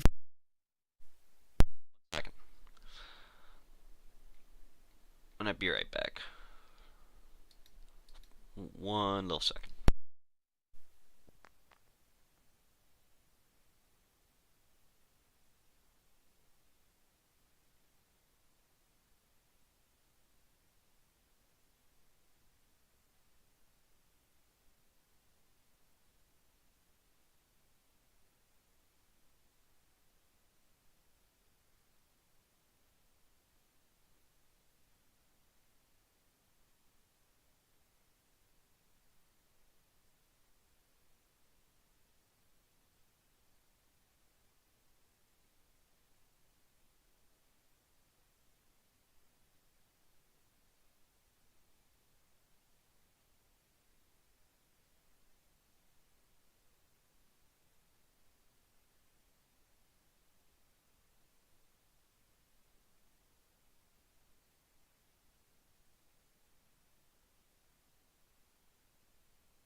final child eaten by the boomers is Epstein.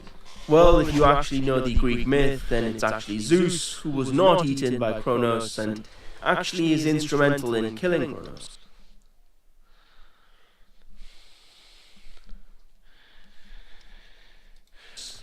Thus fulfilling the prophecy. Anyway, as of recently, the Epstein files have been released.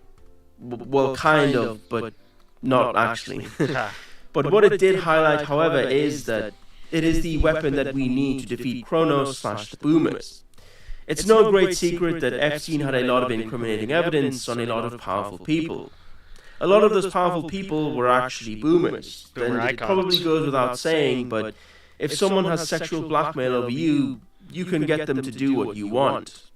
So, here's my proposal. We create our own Zoomer Epstein to get sexually incriminating evidence on boomers in order to get them to throw up their other children that they've eaten. All these boomer politicians will be under our control, and we will get them to reverse their disastrous policies on housing, the economy, social security, etc. through the power of sexual blackmail. It's a foolproof plan.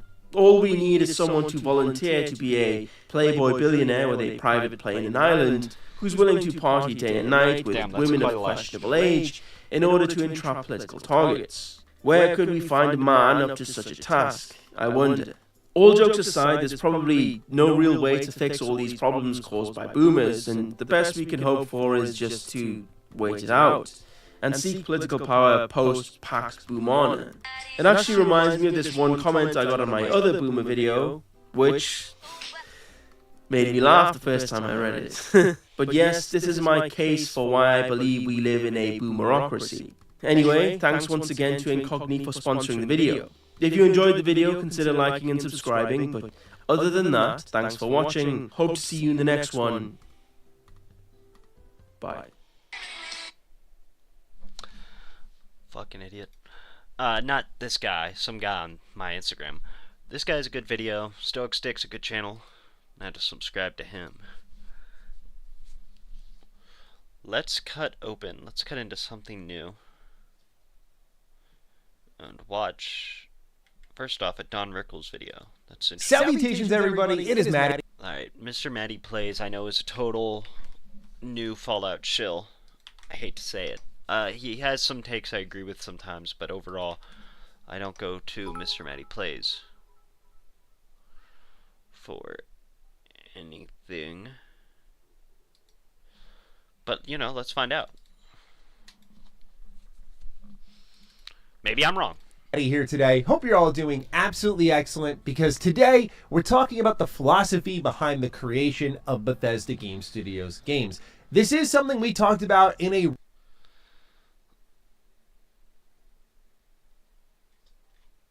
recent video that ends. You want to make settlements that are getting marked on your map. You want 100 hours, but an experience they can play for 200, 300, No, 600 bro. hours, because that's the kind of games. Bro, somebody fucking please God take Emil Pegliarugo out of the fucking writer's room. Jesus Christ.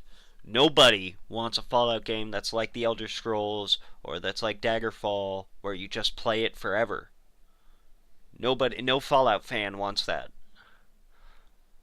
They want a good story that has fun gameplay and cool places to check out, and the replayability of the game is based on the factions and the characters and stuff like that. None of it is based on the Radiant quest system you guys have where it's like, hey, I need you to go get me a...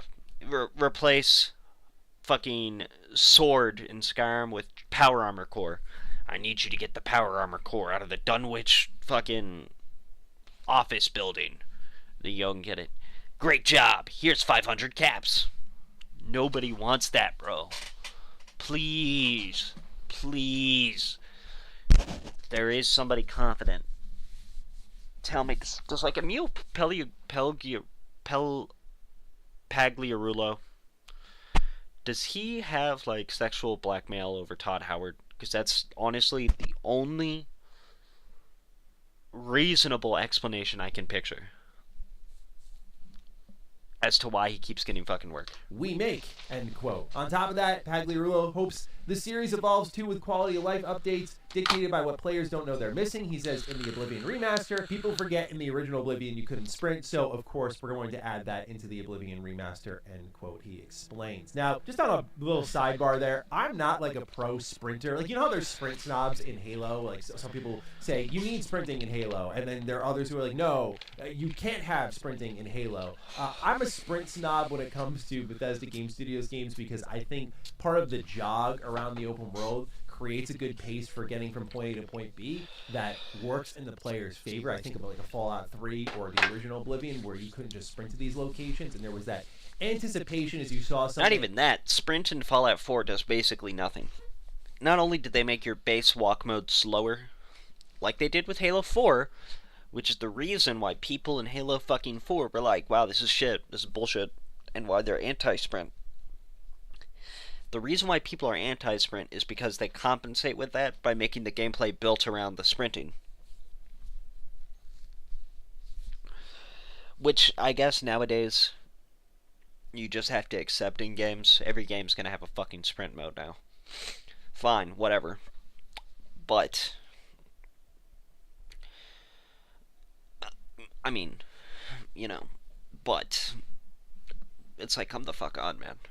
Come on the horizon that you were venturing toward that I like that you just couldn't rush to. I don't know if it was deliberate ever at Bethesda Game Studios. But it was deliberate. I'm telling you, Mr. Matty Plays, it was deliberate because the whole gameplay was built around you can't just fucking run from point A to B. You have to take in the surroundings, and there might be, oh, there's a building over here. I guess I'll go check it out.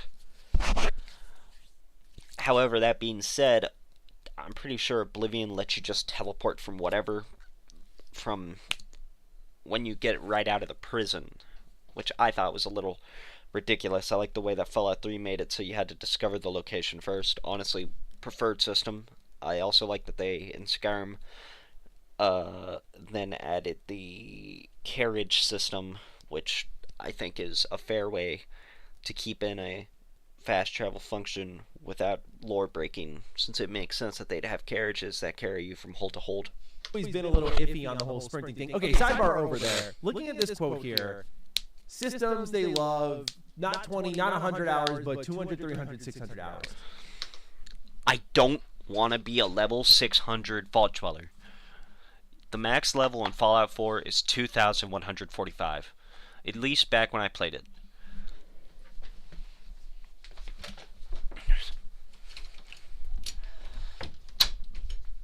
I love Payday. I used to love Payday 2. I used to love Fallout. I used to love Team Fortress 2. But if I played it until I was a level 2,145, at least for Payday 2, what's that, like a level Infamy level 25, level 100, since now they have Infamy level up to 100. If I were at Infamy 100, level 100, I wouldn't be doing it to have fun. I'd be playing it like it's a chore, which is how and why I stopped playing Payday 2, because it stopped being fun, and it started being a chore because I wanted this and that and this and that. And then eventually I just used a cheat engine, which is what's going to happen, is they're just going to fucking cheat or download mods and make the game like easier, level them up a lot quicker. See this cool thing I'm doing with my hand? So it's like, what the fuck? You know, what's even the point? I love Fallout more than most, and I don't want... Take that shit back, Mr. Matty Plays. Take that shit back right now. Right the fuck now. 600 hours of Fallout. What yeah. we want is meaningful content, right? Yes. And a lot of people came to me and they went, well, he's basically saying, like, you can have your 100 hours, Matty, if that's, like, what you want, and then you can leave. No, he's not saying... He's not saying that. He's not saying that at all. Anyone who takes that from what he's saying, that's not what he's saying at all. What he's saying is, we're going to make this game for the lowest common denominator for a fucking Borderlands fan. Okay? They're making this for fucking Borderlands fans. That's why they got rid of totally unique weapons and replaced them with fucking unique weapons with random effects. So then you can find the blindsider or broadsider or whatever, that cannonball gun that should just be like one of the best guns in the game. And then they made it so, oh, you can find another broadsider, but it has a different special ability. Or, why not, explosive power armor? Nobody gives a fuck about that. And if you like that, I think less of you, bro. Way less. The Radiant stuff for hundreds of hours afterward. That's for the players who want to. But I only asked you to take a look at Starfield's Steam player count for a brief... The fact that I was a part of the 330,723. Oh, I got a message.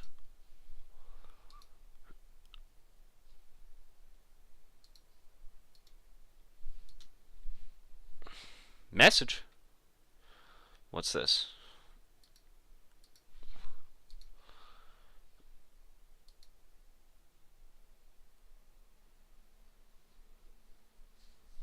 Okay. No, I didn't, I guess. Like I was saying, I was a part of that group when I bought it. I bought it day one. I pre-ordered the thing. Brief moment and tell me... Hold on a sec now.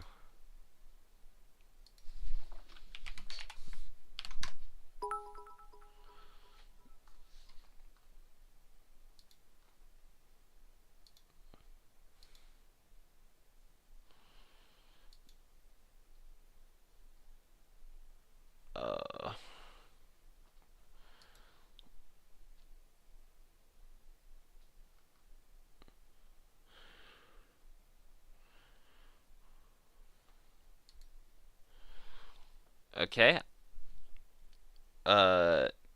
If you're viewing this, try testing your message now. I don't know what happened. Anyway, I was a part of 372,072 people. 723 people. And I regret it. Because Starfield sucked ass.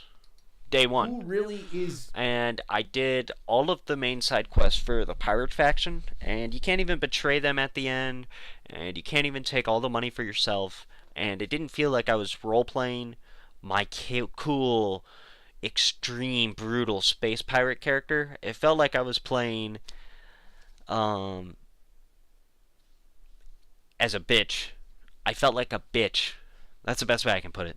So fuck Starfield. There's no redeeming qualities about the game anyway.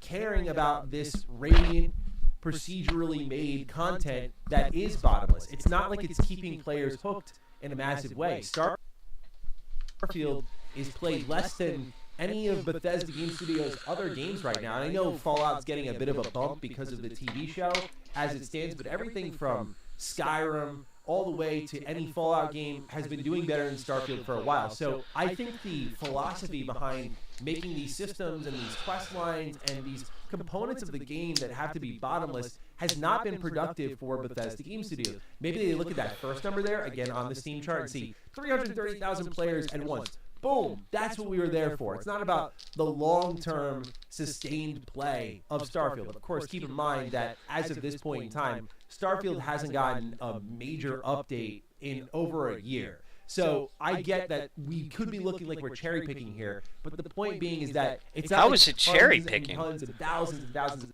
Yo, how is that cherry picking? That's their most recent game, and it's a total flop. Nobody's fucking playing it. And everyone who did play it said it's a worthless pile of shit. It's not cherry picking. It's the only real game they've put out within the last, 6 years? Before that, they put out 76, which everybody also fucking hated.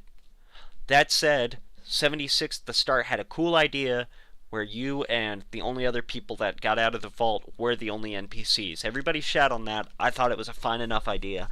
But then 76 also totally fucking destroys the lore of Fallout, so what the fuck's even the point? The people are living in Bethesda Game Studios world, where again, if you look at something like, say, Baldur's Gate 3, which has sustained its player count, I know this is a very...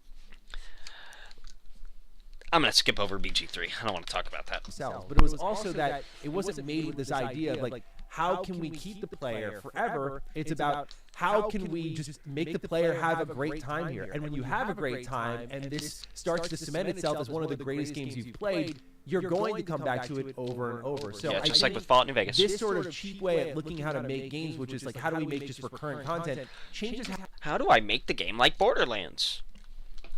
That's what they're trying to do. Let's not beat around the bush here. Here, I'll even pull it up.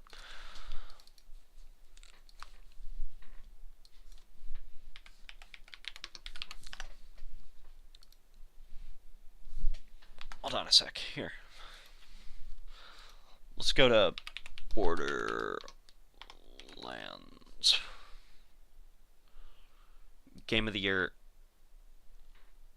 414. Sweet, dude. Well, I'm shocked to see Borderlands 2 without 4,000 fucking people playing it. That's uncommon as hell. Let's go on the player counts. Charts. 9.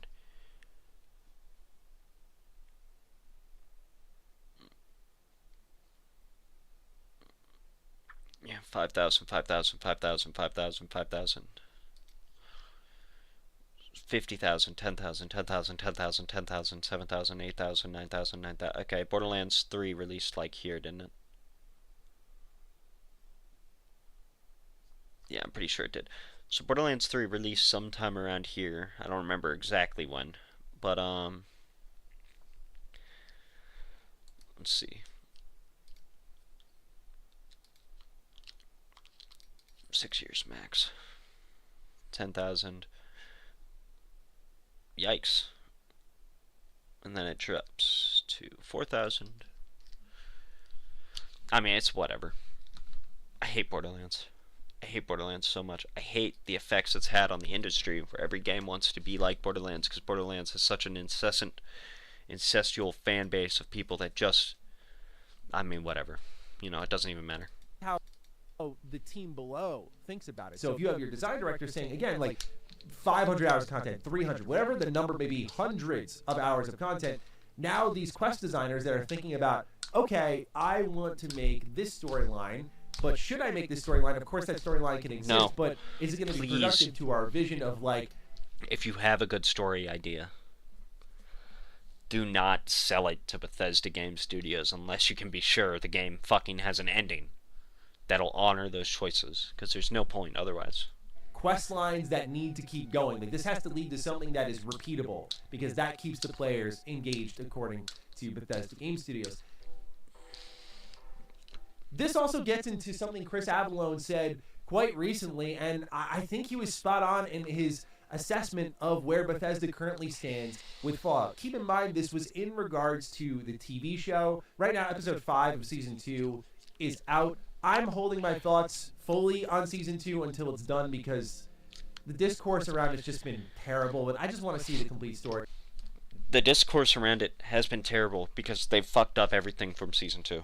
Before I give you all They fucked up any, everything about real New Vegas. hard takes here. I know that That's my hard sacrifices some take. views, but I just feel like I need to see the story complete because there's some things that I'm waiting to be angry about if Bethesda and Kilter Films don't change direction, and maybe they will. And there's certain things that They I won't. actually do really like about the show. So I just want to hold fire. I hate to hear that, for Mr. now. Matty. But what Avallone said about the TV show, I think, is applicable to what Emil said here about what their next game's going to be like. He said, I don't think Bethesda hates Fallout. They just don't fully understand its roots and arguably don't care. They own the franchise, and they just want to do their spin on Fallout and make that the norm.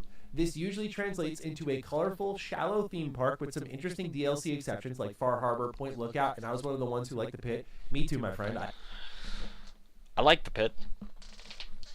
I love the pit, but still, theme parks are fun for some folks, so if people enjoy it, that's fine with me. As for me, I don't hate Bethesda. There are things they do well, like open world exploration, and there are things they do badly, like telling linear stories in open world games, and their inability to understand how to use the speech scale. But every developer has their pros and cons. And this is something we'll no doubt talk about once Season 2 is done, because right now, A lot of people are saying like Bethesda has a real hate on for New Vegas. They're wiping the slate clean. And I think there's a full conversation to really be had there. Again, that's why I want to wait for the season to be done to truly assess what information we have moving forward on what Bethesda has done to New Vegas. Dude, this Palguard guy as is someone like... who just platinum the game, like I love that it's fresh in my mind I while called I'm it. watching this show. So it feels very close to home more than ever right now with some of the choices they're doing that I'm not too crazy about. But this idea of not understanding Fallout, I think, is what we're seeing here. Fallout is not supposed to be this franchise that is bottomless. When you look at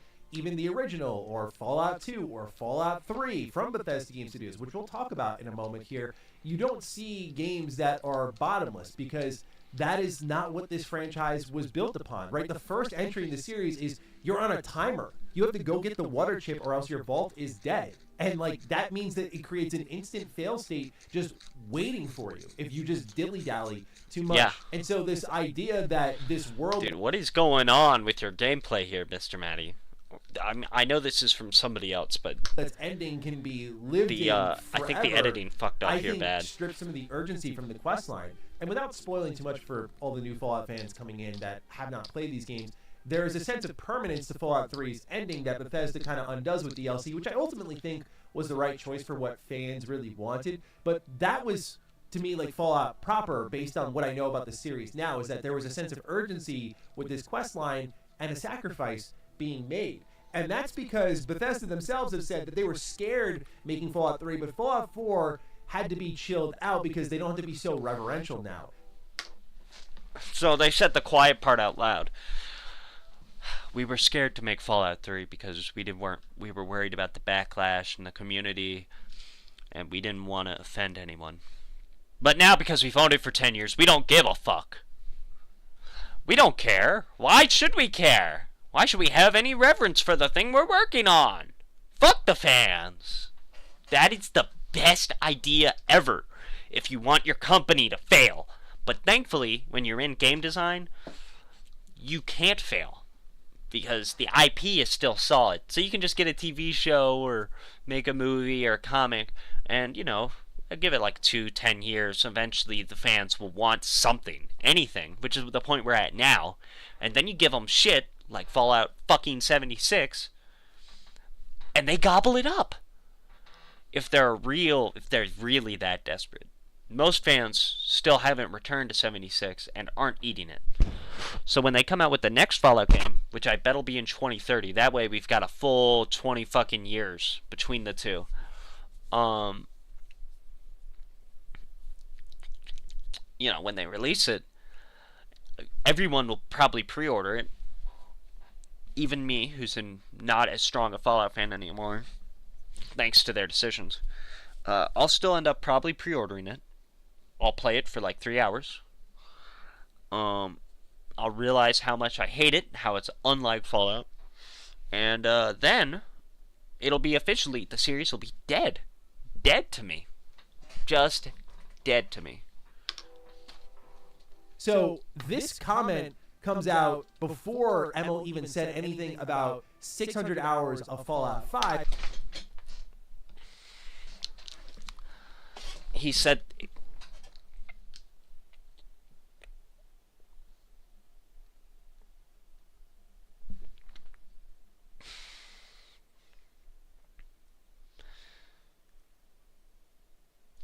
And then you see what Avalon says here, and it just kind of comes full circle here. It all proves itself to be true of like how much does Bethesda understand what they have now? Because what Emil says here, I kind of can't believe he said this, and I'll break it down once the quote's out there. He says, the big thing about Fallout 3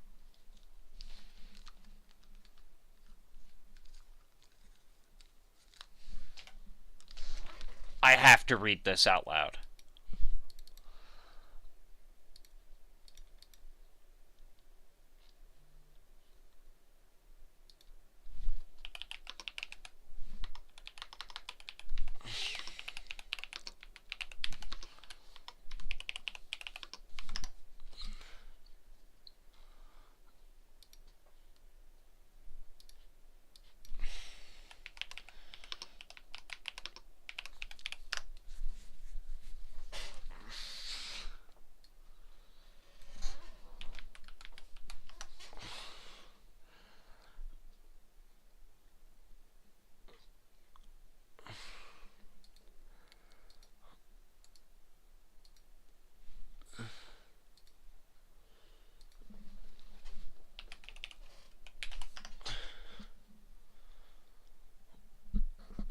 back, baby back, baby back, baby back, baby back.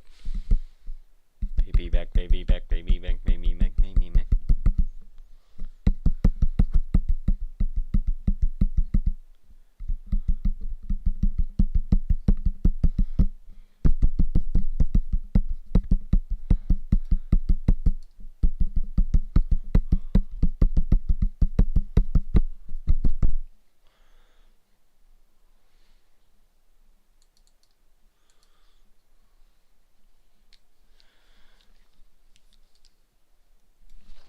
$600-hour Fallout.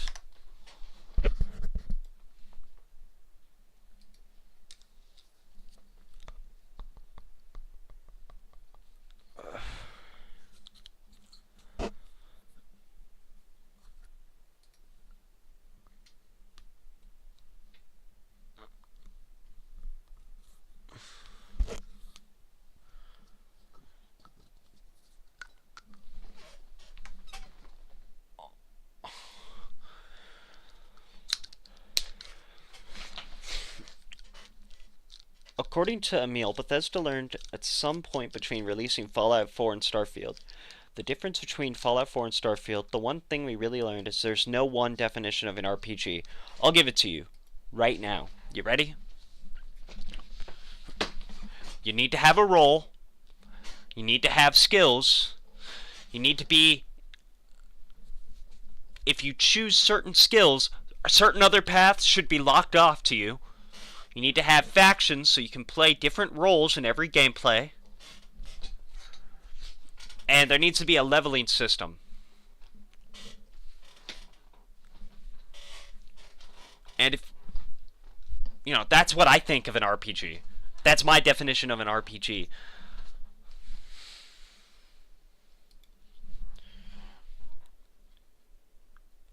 And before somebody says, well, Cyberpunk has all of those. Cyberpunk... almost every ending you can choose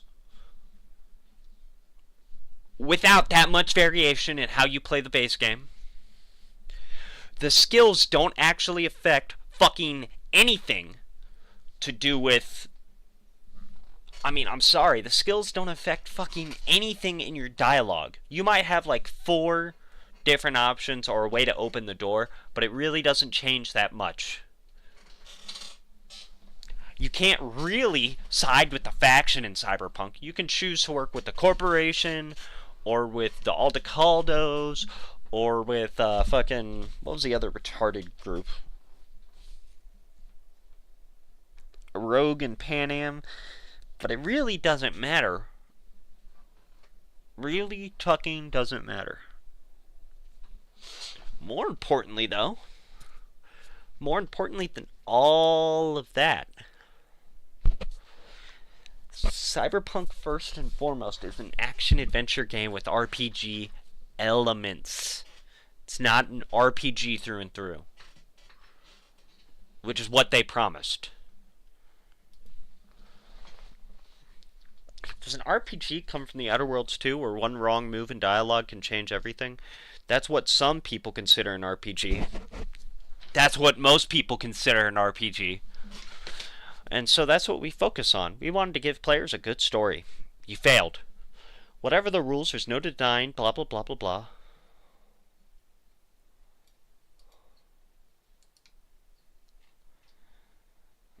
Baby back, baby.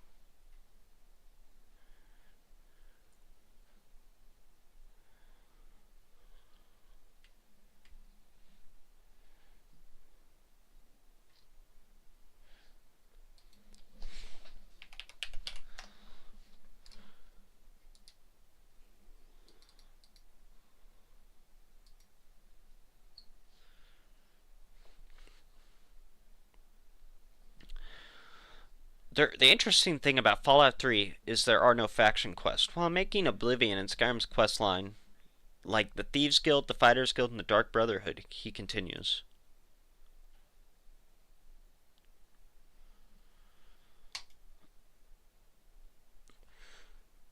For Fallout 4, it was the first time we said, you played Skyrim, and you've played these factions, but they're disconnected from the main story. They're really self-contained. In Fallout 4, let's weave everything together, and it was the first time we did that.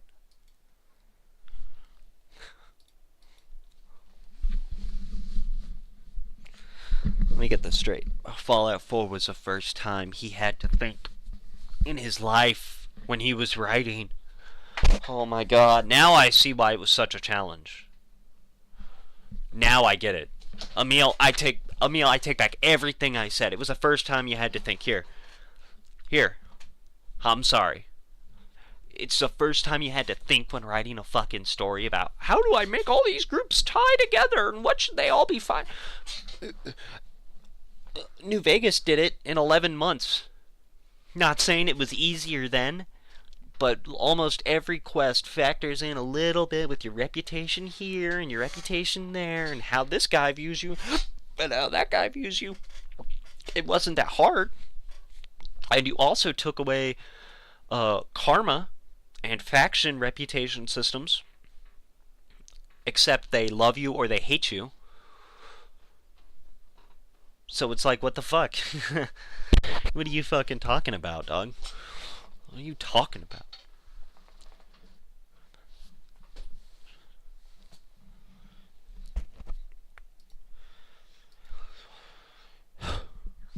At one point, I gave a talk about that, and for the slide, the talk is just a big bowl of spaghetti, because that's what it felt like. All these threads and strings that are just a mess. Doing all the work and having it stand the test of time. It makes Fallout 4 maybe the most replayable of all the Fallout games, which is what I love about it.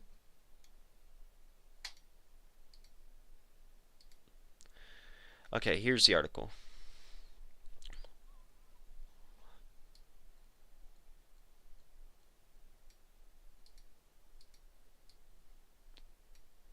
Okay.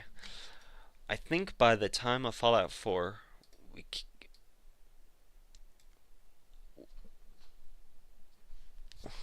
we felt more comfortable with, like, okay, we don't need to be so reverential now. It's not all nostalgia. Now we can create new things.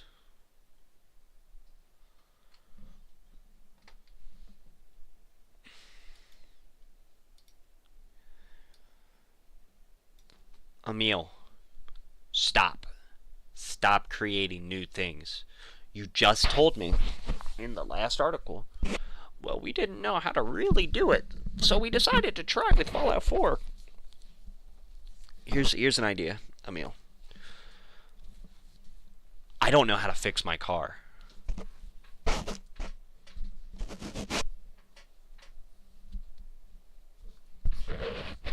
Right.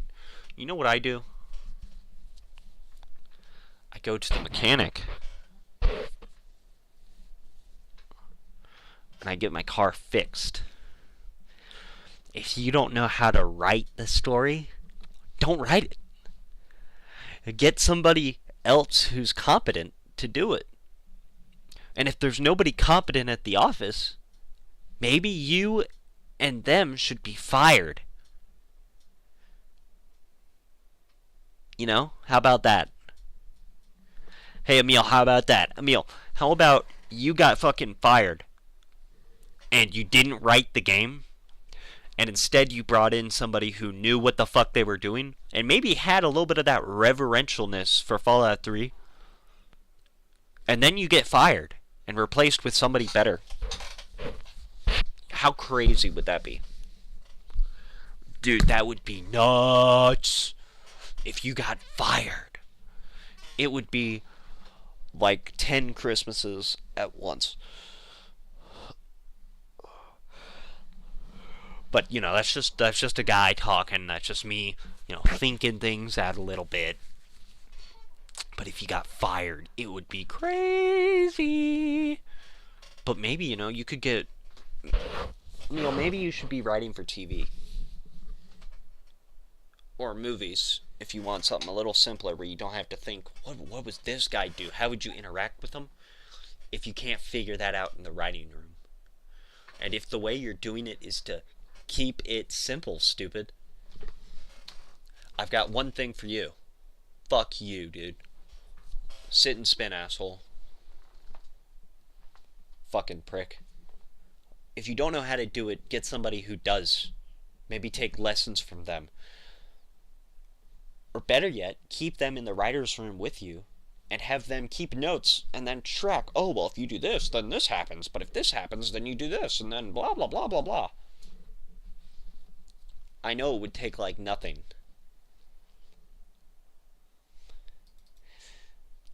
Like nothing.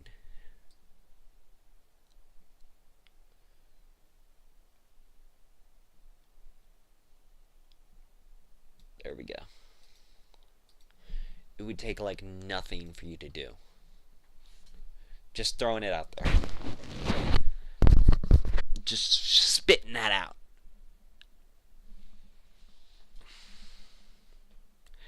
Every time this guy opens his mouth about Fallout or about anything that he's working on, it makes me realize, like, man, I wish I had gotten a college degree because I could be writing dumb bullshit like this fucking idiot. Like this fucking idiot who's getting paid millions and I'm getting zilch. I wonder really how hard it would be to write like shit and get hired because they're hiring him. You know? It's this transitional game.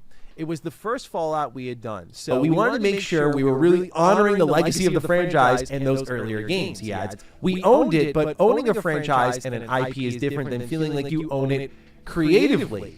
And then he adds at the end that I think by the time Fallout 4 came around, we felt more comfortable with like, okay, we don't have to be so reverential now. It's not all this. Glad that they threw this and publishing the best Fallout game, New Vegas. Nostalgia, we can create some new stuff. Again, I don't want to take Emerald completely out of context here because I'll take him completely out of context, Mr. Matty. You don't have to. He's an idiot. So he opens his mouth and stupid shit just fucking flies out because he's dumb. He doesn't know what he's saying half the time. If he genuinely doesn't have a drug habit, I have no idea why he's this fucking dumb. I understand part of what he's trying to say here, which is effectively like, hey, we can kind of find our new place in this IP. Like, we don't need to do everything. Yes, you can find your new place in this IP. You totally can, Emil. Your place is out the fucking door. Stick to Skyrim. Okay? Just stick to Elder Scrolls and Starfield. Actually, write what you know, and you don't know anything. Stick to, being the janitor at Bethesda offices or cleaning off Todd Howard's cum from your mouth. Stick to that, dude. Don't do it.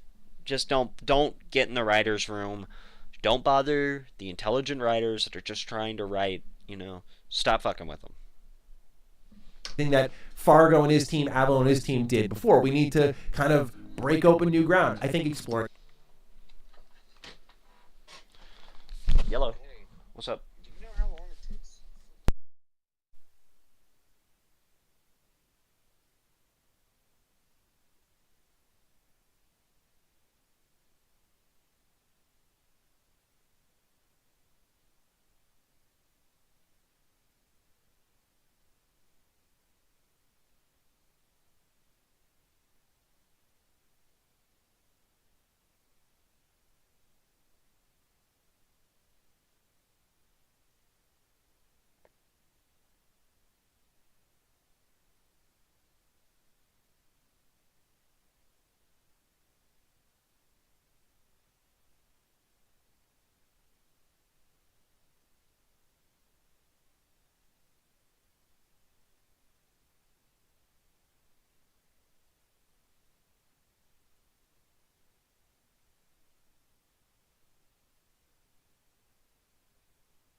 new ideas in Fallout is perfectly okay. But No, also, it's when not. you look at Mr. the... Matty, no, it's not. All their ideas, when you think about it for like 20 seconds, are kind of dumb. They're cool, but they're kind of fucking stupid. Prime example is the Fat Man. Why the fuck would they make the Fat Man? It's literally a short-ranged mortar, arm-propelled mortar shooting, nuclear mortar shooter. As cool as the Fat Man is, as like fun of an idea, and I have a lot of fun using it, it is fucking stupid.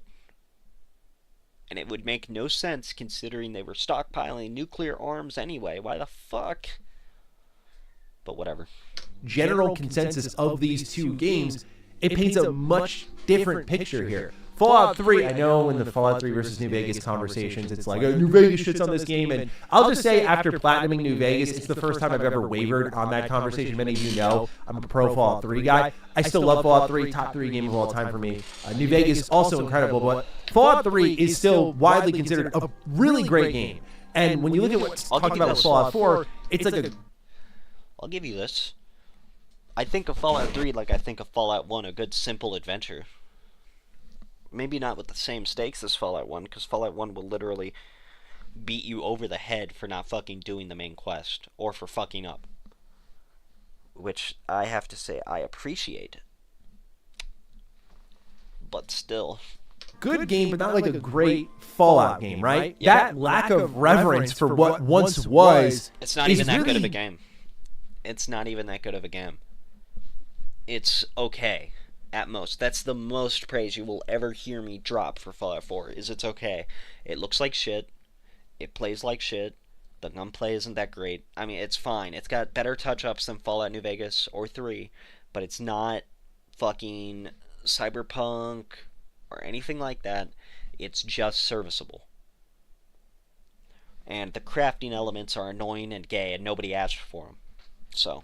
I think seen in Fallout 4, and for Bethesda to admit as much now confirms, I think, a lot of the suspicions of people who were kind of doubters of Bethesda understanding what they had their hands on. It's funny to me reading this quote as well, because I think Fallout 3 takes far more interesting risks than Fallout 4 really ever did. Right? Yes. Fallout 3 is taking this isometric RPG and turning it into a first-person open-world shooting game. It has to rethink how VATS works from that angle. It has to rethink the radio and how 50s music plays into this world. It has to rethink so many different things. But by having reverence for what once was, you're able to translate that in a way that feels, I think, very true to Fallout, while also breaking that new ground. Closer to Fallout 4. Fallout 4 was a lot more iterative. All right, it's already a first-person shooter. We're going to make the shooting better. And so where does Bethesda break new ground instead is the settlement. Dude, this is the best feature. This is the best system ever.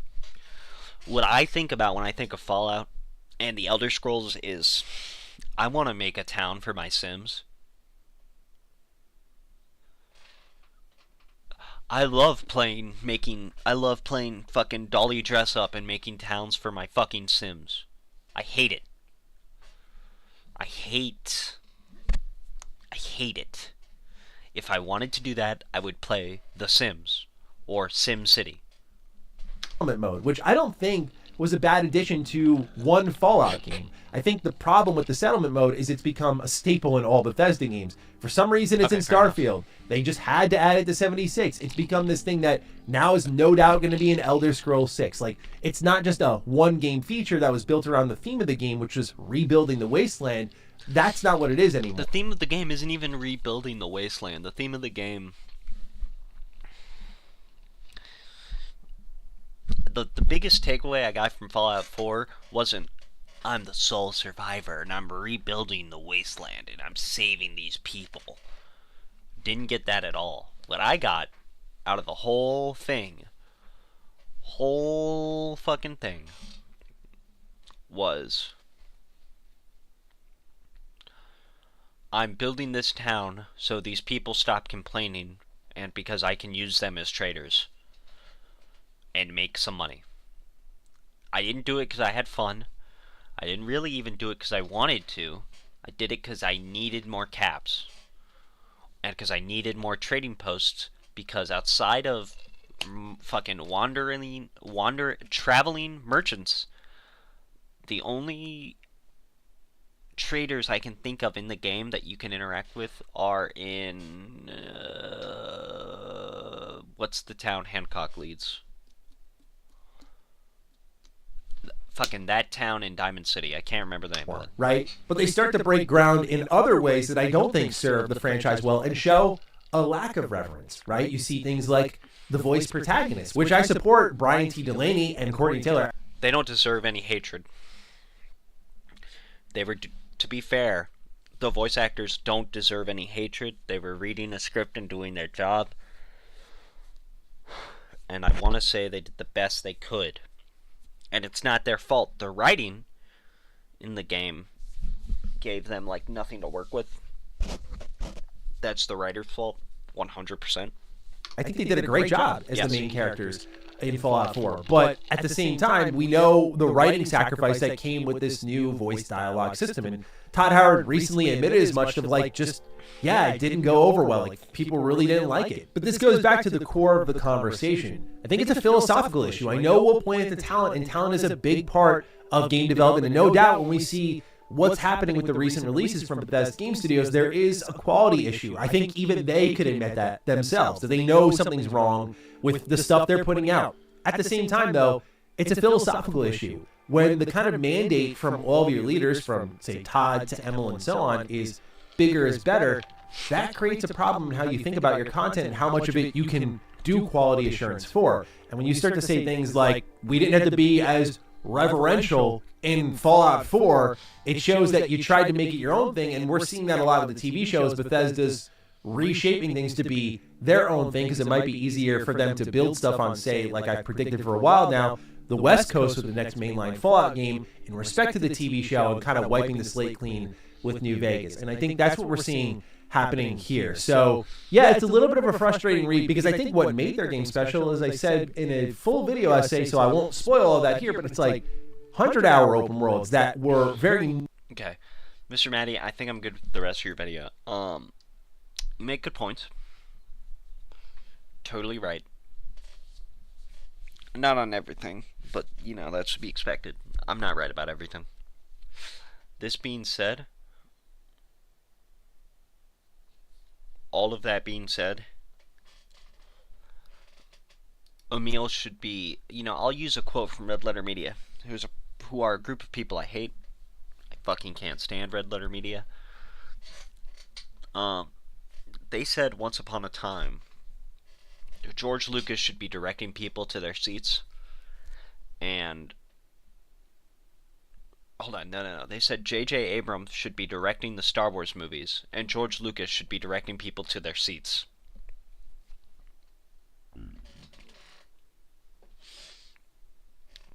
Truer words have never been spoken about Fallout. Emil Pagliarugo should be directing people. Emil Pagliarugo in a perfectly just world should be a garbage man. He should be a failed pulp writer. He should be writing short stories. He shouldn't be in games at all. And Chris Avellone should have been writing Fallout 4. Josh Sawyer should have been writing Fallout 4. Even though I don't like Tim Kaine should have been writing Fallout 4. And it's not even because of anything Tim Kaine did, it's just because I feel like he's been coasting off the creator of Fallout for the rest of his career. When the only thing he's made recently that, you know, he's sold by the creators of Fallout was, motherfucking... What's the word I'm looking for?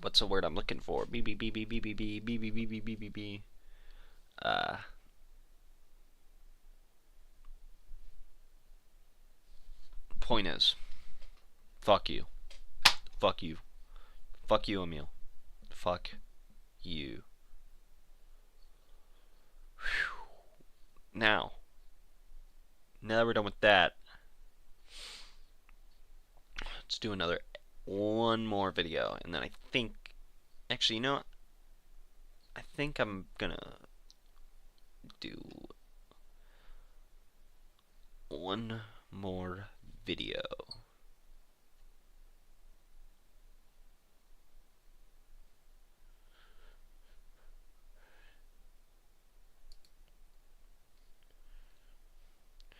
Raindrops are falling on my head, and just like the guy whose feet are too big for his bed, nothing thinks a wing. Raindrops are falling on my head, they keep falling. Talking to the sun. He got things done. I will not watch G-Man lives. I will not watch G-Man lives because he is a shill.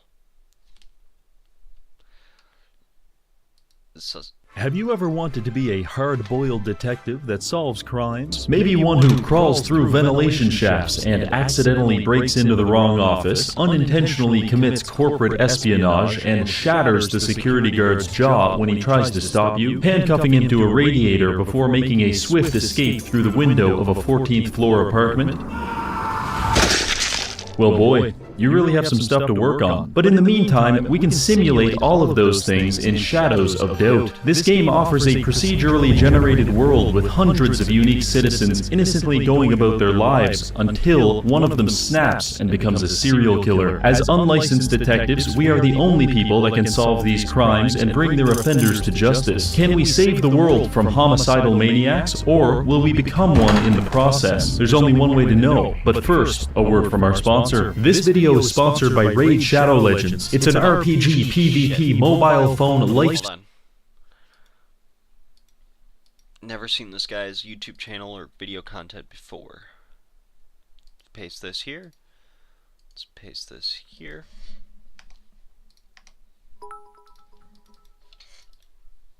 Style experience with over 80 million downloads, in-depth customization, and amazing. Reminds me of enter your play. Thank you, Discord server as the seed phrase. For my character, a white male named Reginald the Fist. More on that later. For now, let's begin. The city calls out to me like a cheap escort. He's so hard that it's bulging at the eyes. A review. This is just his gameplay.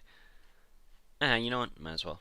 Dying a slow death, one citizen at a time, but that stops now. We spawn into a dirty alley as a high-masking autistic man who, judging by my surroundings, is also probably homeless. Perfect. It's just like real life. I spend some time trying to get in character by rummaging through dumpsters and jeering at passers-by. Eventually, my character gets cold and I have to huddle up next to someone who is almost certainly a sex offender for warmth. It was at this point I decided I do not enjoy being homeless, and so I went out looking for work. I've never actually played this game before, so my job search consisted mostly of me getting lost, accidentally breaking into a store, and also throwing bar stools at a janitor. Eventually, I found a man who looked suspicious. He's darting all over the road in a way that made me believe he's either a serial killer in a manic state, or he has just ingested a vial of amphetamines. Either way, I'm interested. I asked him for his fingerprints. He told me to piss off before clearing his throat and running down the street as if he was trying to dodge a series of snipers. Obviously, I followed him, and what I found was truly horrifying. The man climbed into the back of a food truck and began selling hamburgers. He's killing people alright, but he's doing it slowly and legally, so there's nothing we can do. I sunk into a pretty big depression after this and wandered my way to a nearby bar. As it turns out, this was my lucky break, because I found a bulletin board with several side jobs listed on it. Arresting a dangerous criminal, committing corporate espionage, and stalking people were all offered, but obviously I had to go with the Alright, now I'm gonna play this game.